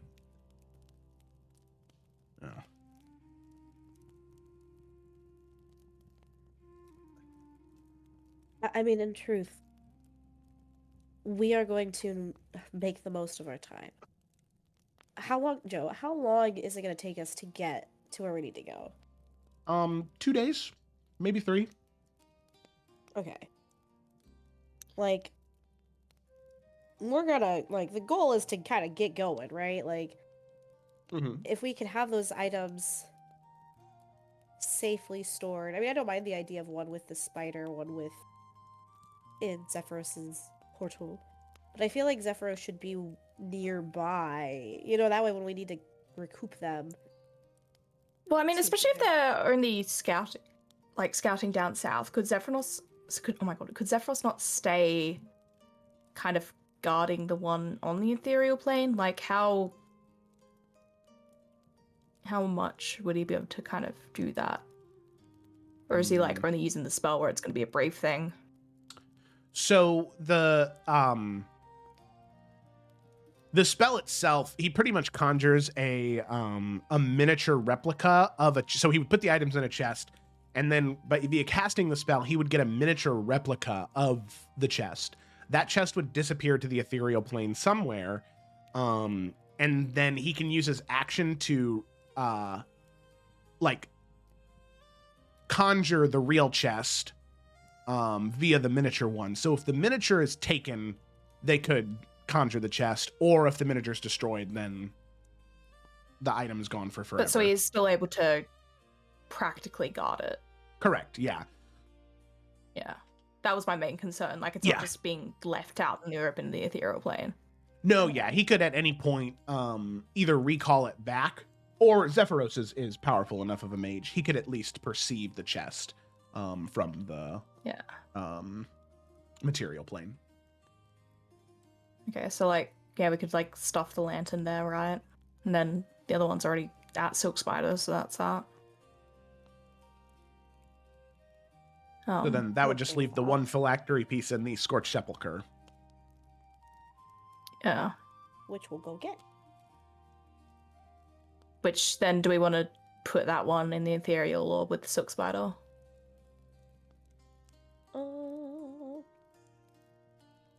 Maybe with the Silk Spider, since it's kind of... Wait, we can't cross that, right? No, yeah, you have to go all the way back down through Colleen and then back up to the Gilded Chrysalis. Where's Zephyros gonna be? Down by the be down south anyways. The big building. Or not the big city down south. Yeah, so we're going south anyways. Yeah. It's like we're gonna go that way, so it's like only like a little bit of a detour, which I don't know, how many days is that? I'd say from the main road to Colleen, I think was... Did I do this? Oh, fuck. A new kit's... Then Silk Spider's only like a half day out from there. Yeah, and I think that was a day and a half or 2 from the forest to Colleen. So if you're busting ass on horses, you'll get there pretty quickly. So So I would say it would But maybe. I guess it also means, like, because if we drop it off over there, that means it's going to be guarded for longer than it will take us to get to where Zephyros is, you know? Because, like, it's going to take us a little while to get down south. So you're saying just take it straight to Zephyros and have him blibbity. Well, I'm saying the opposite. Like, if we're taking it all the way south, like, that's a lot of days where we're on the road, away from anything, where we could get ambushed, taken, whatever. Yeah, I'm with you. It's, like, fewer days where it's just in our, like, unprotected hands, you know? Yeah, yeah. Okay. So we'll get the Squirt Sepulcher, we'll drop it off, and then we'll go to south. Thoughts? I like it. We got 2 thumbs up. Cool. John doesn't and get a everyone choice, doesn't he's vote right better. now. Yeah. Wait here, you don't get a vote. And then I think that the only question remains is, well, when all is said and done, and the ritual has hopefully been stopped, the phylactery pieces themselves.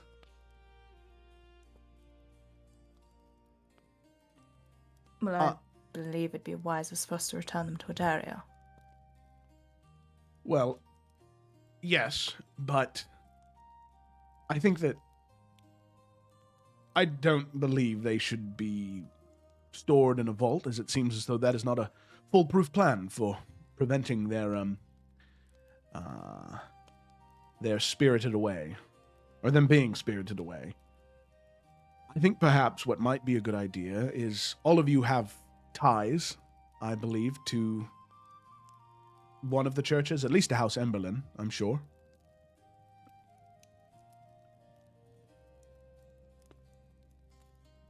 My point is, perhaps they should be purified and destroyed. And that would be possible with them. Listen, I'm not a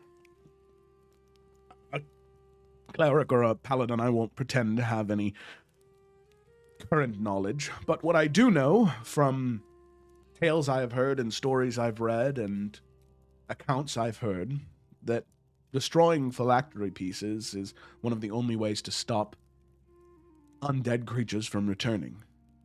If the phylactery pieces aren't destroyed, there's a chance the thing could just keep trying to come back.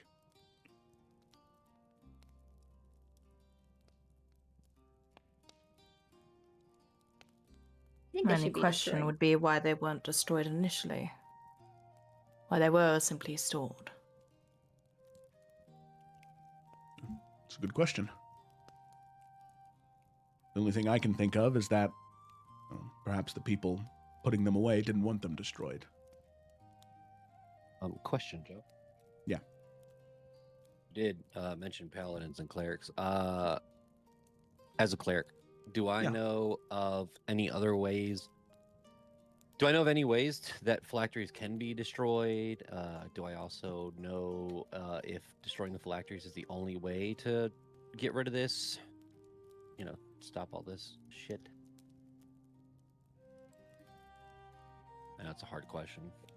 He's just really dying. really making you think. Yeah, thanks. Yeah. So I would say, real quick, make a religion, or not a religion check, make a wisdom check for me with advantage. As you attempt to recall. You would like me to roll with advantage? Yes, I would. Don't forget to like and subscribe. An 8. How are they 5 and 6? That's crazy. Important? No? Alright. Oh, I can give you portent. You don't have to. Do you want it? I'll give you 13.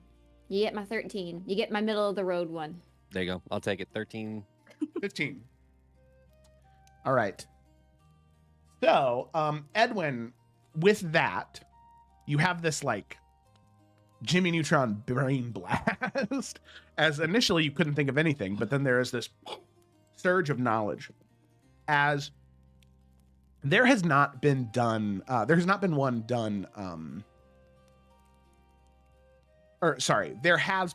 done in recent history. The clerics of the Order of Unity, specifically those highest ranking members, after the war that Elendara started to avenge her family after the Night of Crimson Tears and that bloody rebellion that happened, the clerics of the Church of Unity, it took 15 of them, but they destroyed the phylactery piece that Draven had made when he ascended his lichdom. But it took 15 extremely powerful clerics, focusing all of their holy energy to destroy said phylactery. 5 of those clerics died just in the act of doing so. One. To destroy Alistair Dravens, who was an extremely powerful lich based off of the amount of souls that siphoned into him. The thing is, the Dragon's Triarchy were also pretty powerful. So there might be some truth to that. And that was just to destroy one phylactery piece. Yeah. Okay. And that's the only thing, the only recollection I can have of history of any phylacteries being destroyed. So that's the only... In recent memory, yeah. I mean, there have been notes of it. It's been done before. It's totally possible. It just takes a lot of power and a lot of holy energy to do so. Yeah. Edwin does relay this knowledge to the group. Well, it's something that needs to be done. But I suppose we can worry about the how when, as soon as we get back. I can start thinking of that while the rest of you are thinking of the other plans. Figuring out where we can recruit so many, or if we have any connections. I can also send back to, oh God, what was his name? Shit. Hold on, wait a minute.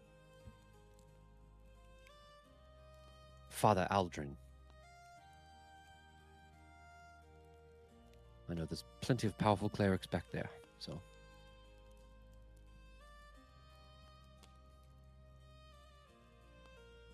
Right. Well, I think we have a plan. Aren't we recruiting clerics here too? Have we even done that? Oh my God. We need to arrange for some to help with our travels, but I imagine that's what we're doing on our last day. Okay. Because we totally didn't forget about it, you know. Yeah.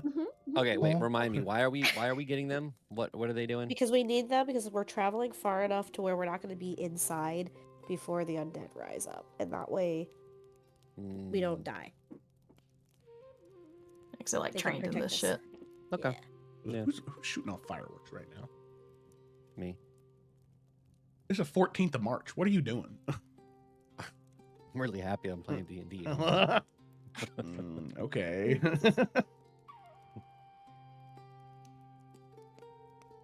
Okay.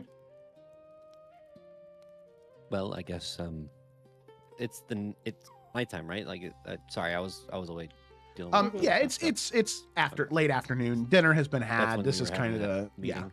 Yeah. Mm-hmm. It's something I can work on tomorrow. I'll most likely be feeling I think 100%. I'm hoping by tomorrow morning, and I can go scouting for those clerics and get them together, and we can head toward our destination. Thank you all for everything. All of the help to get this far.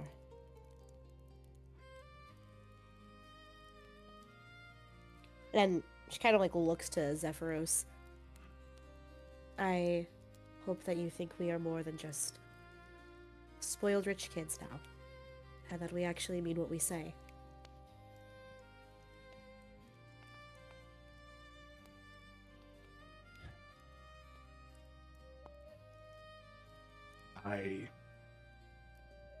Yes. And obviously, I think there is more to be proven. You'll definitely receive more accolades if you do stop this cult, but I think at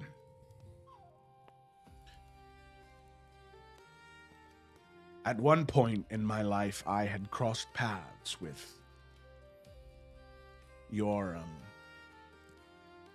your uncle, not Rainier, but Edamir. And, he did not make a good first impression.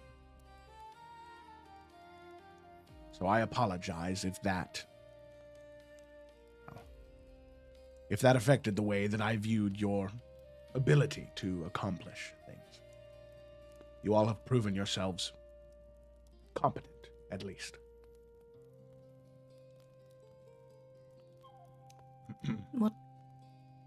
What business did you have of our late uncle then?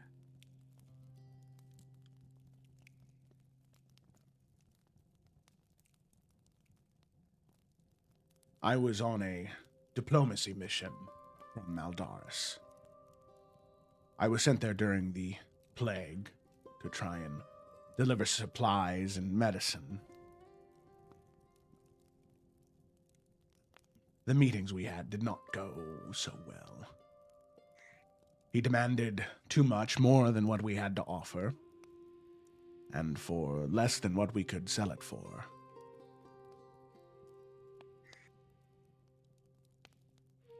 A man who seemed very, well, not like a Falkrest, from what I had heard.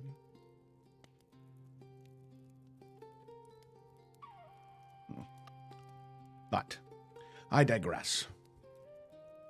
All I mean to say is that now I see something in all of you that I had not seen before, and I was wrong. At least partly wrong.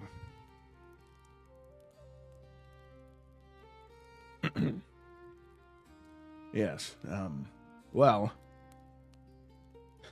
I'll help make sure that they don't die on the journey down there, that we stay off the roads in case there are any more cultists. I'm sure they're still going to be keeping an eye out, but luckily, staying off the roads, taking a few paths that I know, we should get there rather quickly.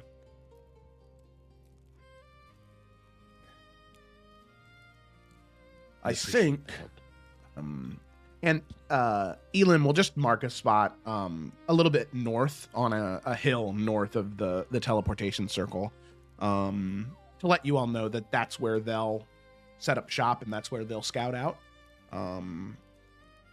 Go there first. Don't go to the teleportation circle. Now, if the camp is abandoned, if there is no fire lit, do not approach, all right? Got it? Understood. All right. If I see any of you approaching, what I'll do is I will light a fire to the west. Look for the smoke. Head to the smoke, but head north about 10 minutes. If the cult is pretending to be all of you, they'll head straight to the fire, and, well, they'll be taken care of. But if they head north, I'll know it's you, all right? Right. All right. Okay. All right, all right.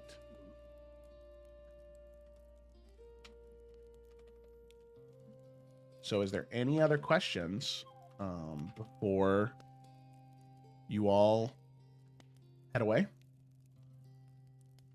Are we heading out in the... Oh, you mean... Never mind.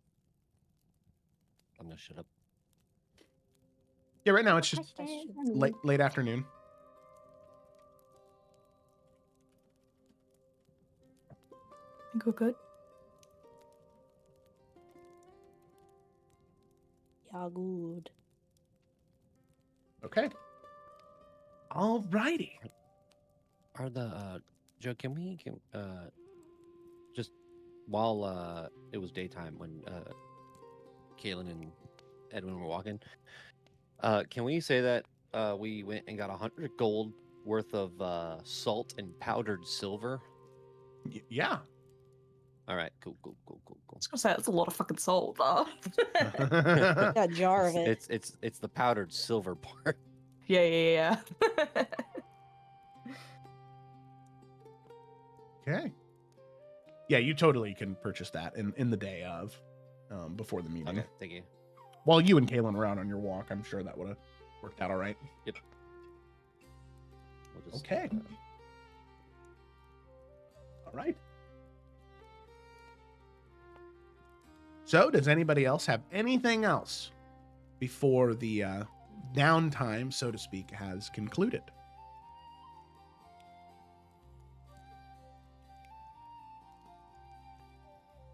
Nope. Okay. All right. Sounds good to me. So, all of you head to the brass compass interior. You maybe have a drink or two. Via, if you tried to indulge a little bit more, the drinks seem to not taste so good after the first couple. Not as good as they did. She's like, not that one. Nah, she's not going as hard as she did that first night. Perfect.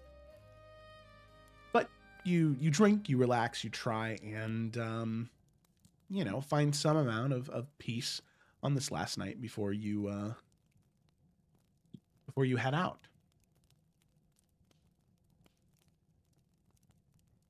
You can see that in the corner, there is a merchant just ordered a drink. Sat down, as messing with his ledger, making a few cross marks on his paper. But then, just as his drink is delivered, he kind of looks up and he shuts his book and he walks out. There's two women by a window that pull up their cloaks mid-conversation and walk out, leaving half-eaten food by the table near them. At the bar, there is an old man, been nursing the same ale for the past couple of days that you guys have been here. He just gets up and walks out. No one says anything. No one rushes. They just leave. As if they just remembered they needed to be somewhere else. One by one, the common room, it empties. Not out of urgency, not with fear, not with panic, but with this quiet and purposeful intent. You can see Elim kind of looks around, and eventually the only people left in this entire building is the King's Hand and your companions. The fire is still burning, and the doors keep swinging gently and shutting behind each departing figure until the room is very still.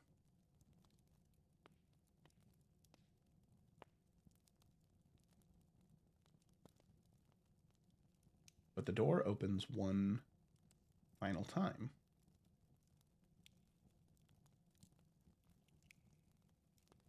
He doesn't introduce himself. He steps inside and shakes a few drops of snow from his coat and pauses, taking in the room like a painting almost. One he's seen before, but is enjoying seeing again. He has a cigarette in between his two fingers that smoke slowly draws up from. And then, with a smile, very pleasantly, he says, "Forgive me. I find people tend to be more honest when they're tired." And he's going to pull out a chair, and then unhurried, very deliberately, he's going to sit down. Not across from anyone in particular, just in the middle where he can see everyone. "I won't take very much of your time. The truth be told, I'm not here for most of you. Although you do interest me, that's for sure." He looks towards you, Xanthi. I knew your grandmother. All of you. He takes a slow draw and exhales. Elendara was extraordinary, you know. Of course, I'm sure everyone tells all of you that, how heroic and brave she was, the hero, the queen, the woman who loved her son so completely, she signed away a piece of her souls to keep them breathing. What I'm I think sure. in that moment, Xanthi, she's going to stand up and she's going to summon her Bident, pointing at this person. Ah. Yes, I recognize the weapon. Your other grandmother gave it to you, didn't she? Who are you?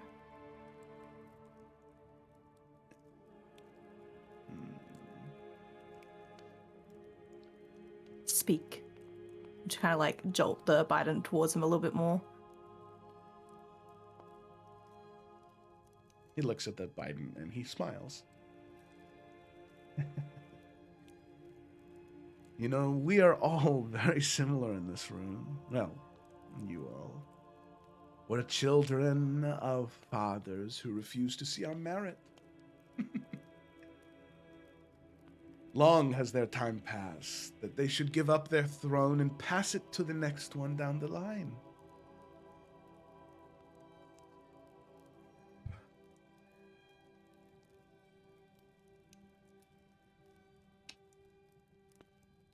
My name.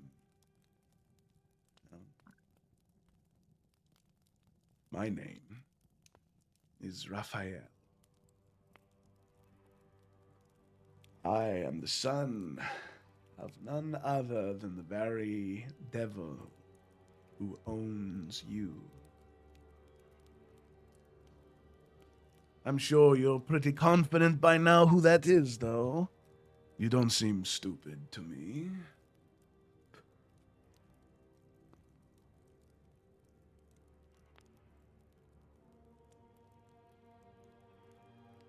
Edwin's gonna stand up next to Xanthi. As he stands up, he's just gonna kind of messing with his ring, touch Xanthi's back, and warding bond is going to be cast. Just in case. Whatever for. Each of you have the platinum ring now, so I can cast this spell. And what do we owe the pleasure of your acquaintance this afternoon, then, Raphael? Why have you bothered us today? I believe I asked the question first. Who is it? Looking to Xanthi. Who do you think it is that owns you?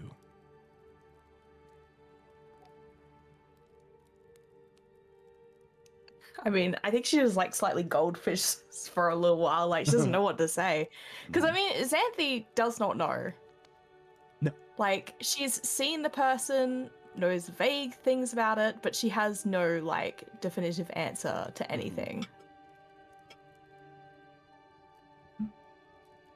Hardly find that to be an important question. Well, I think it's You very tell us important. why you're here. And she's like, Biden, as close as she can get to not piercing him.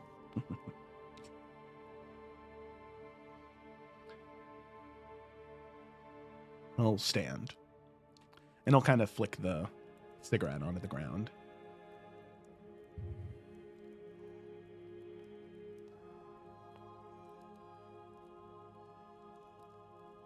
I come here not as an enemy. You must understand that. I come here as a son who wants something very similar to, I'm sure, what, well, at least one of you wants, I'm sure. If not more than just And does one. your father know you are here? No. He does not. I come here of my own volition, of my own choice, because I wish to find some mutually beneficial arrangement between us. No.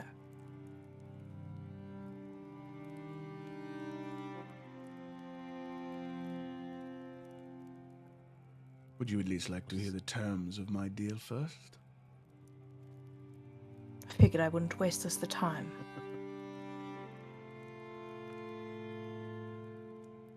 My father has 3 rather influential and powerful people bent to his will within your Adarian nobility. I will give you the names of those individuals. Your sister here, Princess Octavia. Zara Octavia, yes? Yeah. I make it my business to know the true names, not just the ones we give via. You find yourself tied to dragons and undead. A ritual. And if I am correct, you have come to this place and you have successfully retrieved the severing needle. I cannot sense it on you now, but I believe that is because this rather esteemed dragonborn here. Zephyros, I have not seen you in a long, long, long time.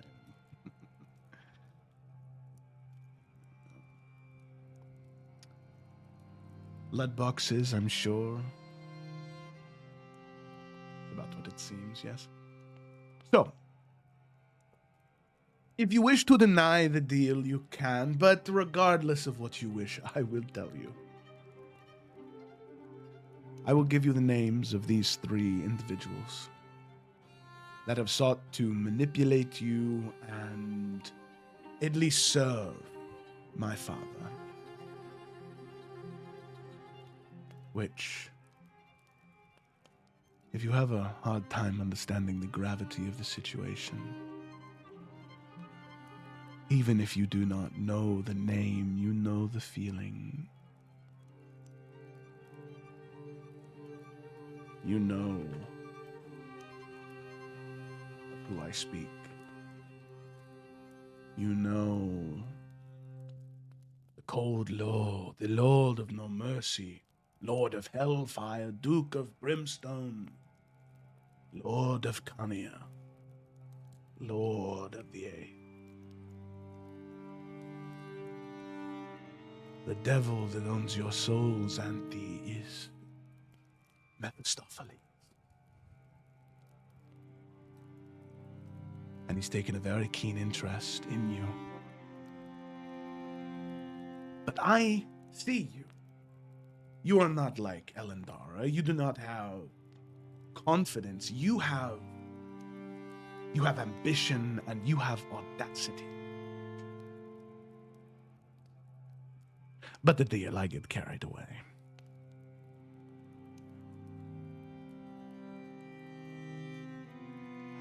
I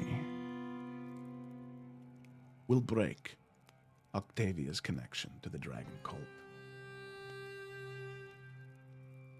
But the severing needle is not used for you, gesturing to you, Xanthi. Instead, it is used on Mephistopheles himself to sever him from the hells so he may finally be killed once and for all, and I may take my place as rightful ruler of the Eighth Circle. I know, big ambitions, big ambitions. The severing needle is yours to keep for as long as you have it within your possession. And of course, in a contract or a deal, we would come up with some stipulation should it disappear. But on top of that, I give you the names of these 3 individuals who seek to influence the court for Mephistopheles' will. You keep the needle, you keep it safe, and when the time comes, we use it to destroy Mephistopheles.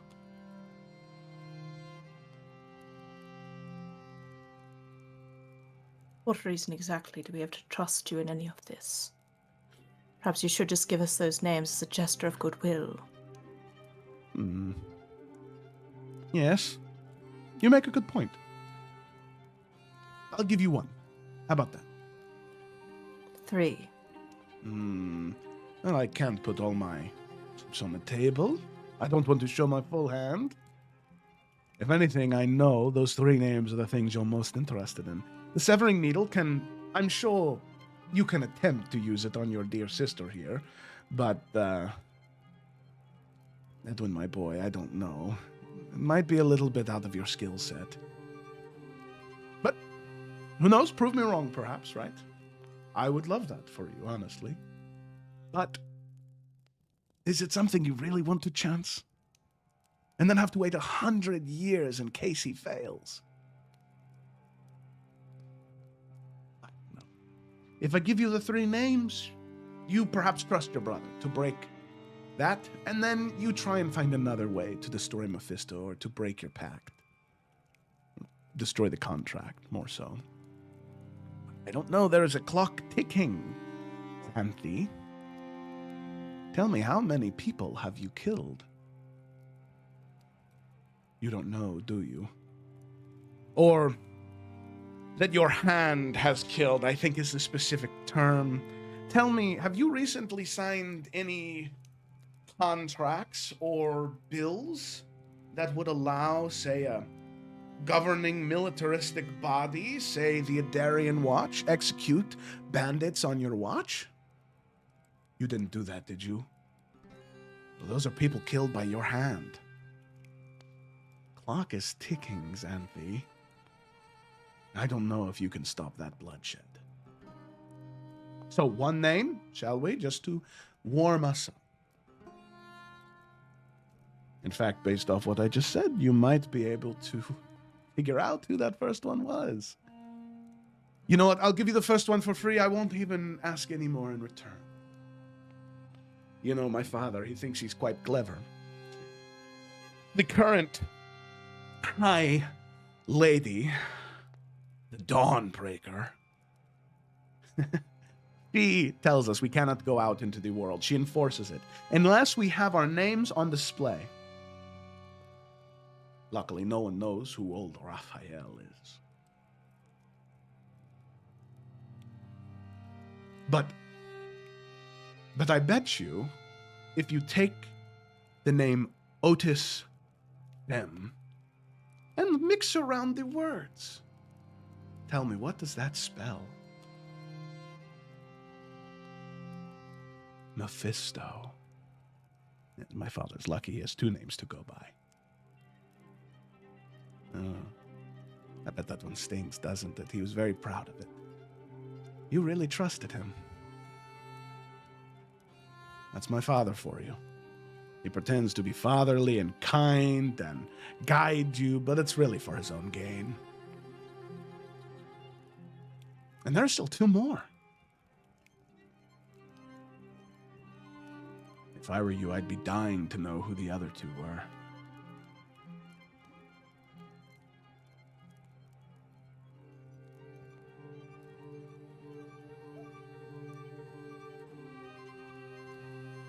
So, I mean, I think you could tell that Xanthi is just like frozen in that moment. Like she's still keeping that like tension, like keeping the Biden up, keeping that gaze like fixed on him.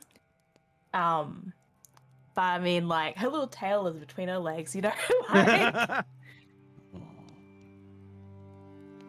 What's that? Caitlin's gonna stand up now. I think it's time that you leave. Ah, the Nobody Veilwalker. deals with devils. Caitlin Falkrenst.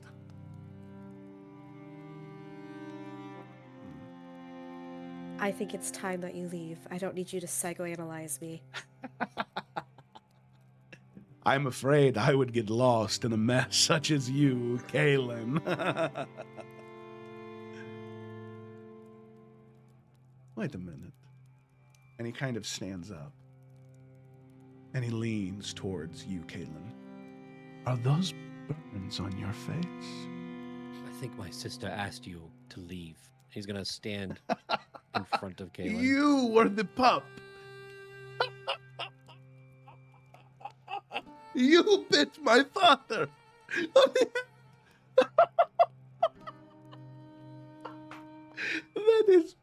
That is rich.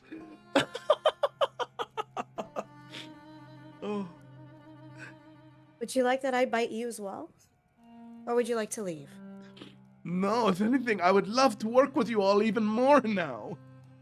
You threw caution to the wind. You bit a random stranger in the ethereal plane. Oh. Well, you know what? Here's the thing. I think we try and make some type of deal, or else I tell him. What do you say to that, huh? No. Telling him would reveal your own hand. How else would he know if you were not here, if you were not sneaking around without his without his permission, I assume?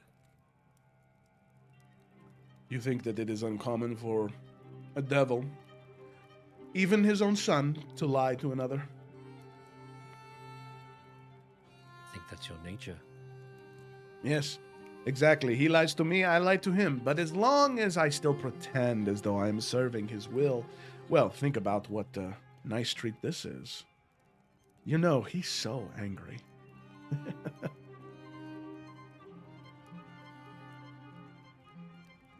To your point, then, say you tell him. Mm-hmm. Comes to us. Why would we not do the same? Tell him that his son is being a rat, sneaking around behind his back, wanting to overthrow his throne. And you think he would believe desperate mortals over me? Desperate I mortals. think he has a lot of suspicion from what you're saying. A lot of suspicion. How would a mortal even know?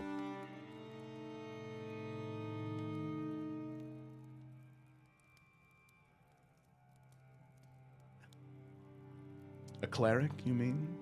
One who from their first day taking their oaths is meant to study the hells, the abyss, the interaction between the gods and man, and those evil forces.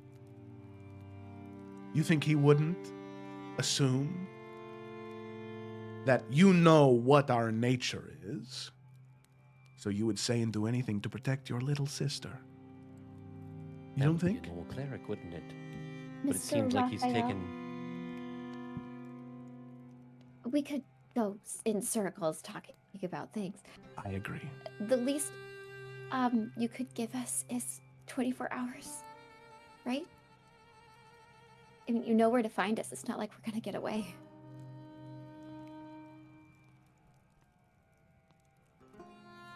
Because you asked so nicely, Octavia, this I will do, but listen to me. I know that your biggest fear...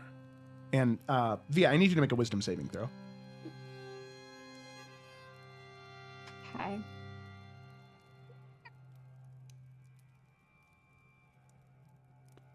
Okay. Let's go. Oh wait! Oh, I should have done for it. I can't do it now. Okay, I'm an idiot. Anyway. He is casting Detect Thoughts, but he is peering deeper. So he's just taking everything inside your thoughts brain and just going, okay, I'm going to take that. Mm-hmm. Do you want me to say it out loud or text it to you? Go ahead and message me. Okay. Let me You can give me the spark notes. also think deeply. Is it evident that he's casting stuff though? No. Yeah, I was gonna say. I figured he has Unfortunately, it is. shit going on now. Yeah.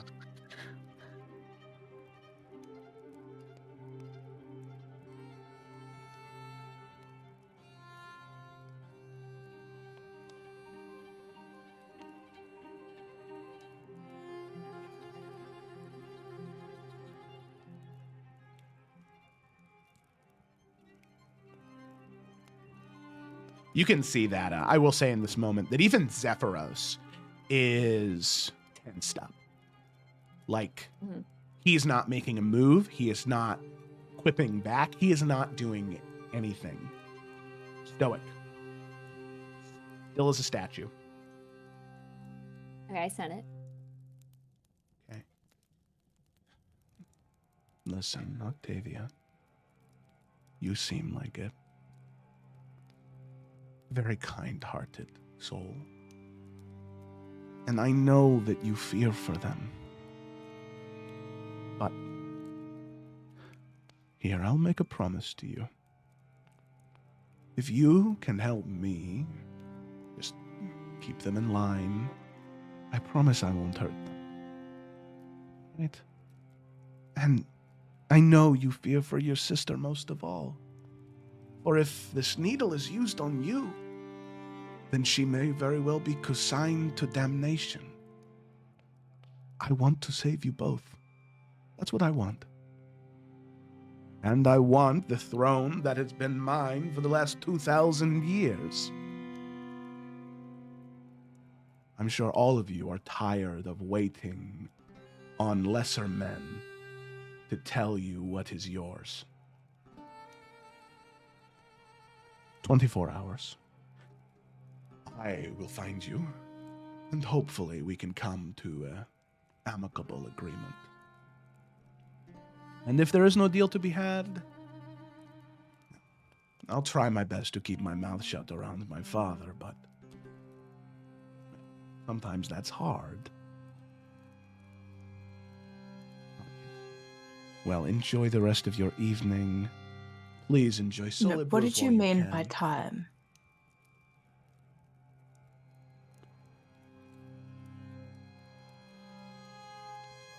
Excuse me? Earlier you said time left. What did you mean by that?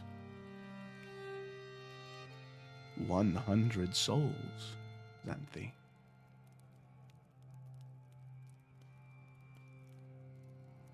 At least, last I knew, a great deal of them had already been taken, on top of the ones you had killed yourself. It's tough work being an adventurer. But as far as I know, 59 souls have already been claimed by your Adarian watch. That's more than halfway.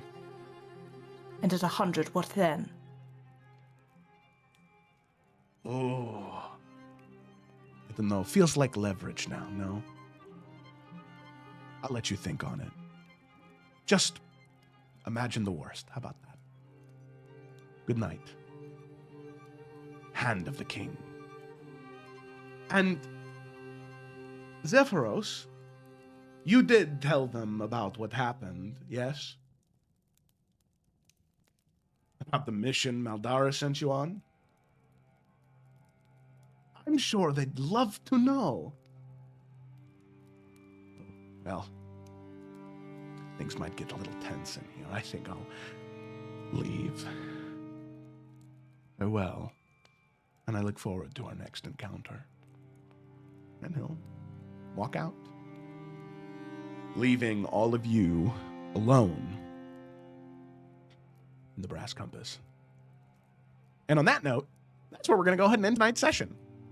No, I think we have time to have some conversations. I think it's good to allow everybody to think on what just transpired and prepare themselves for whatever people are going to say next week.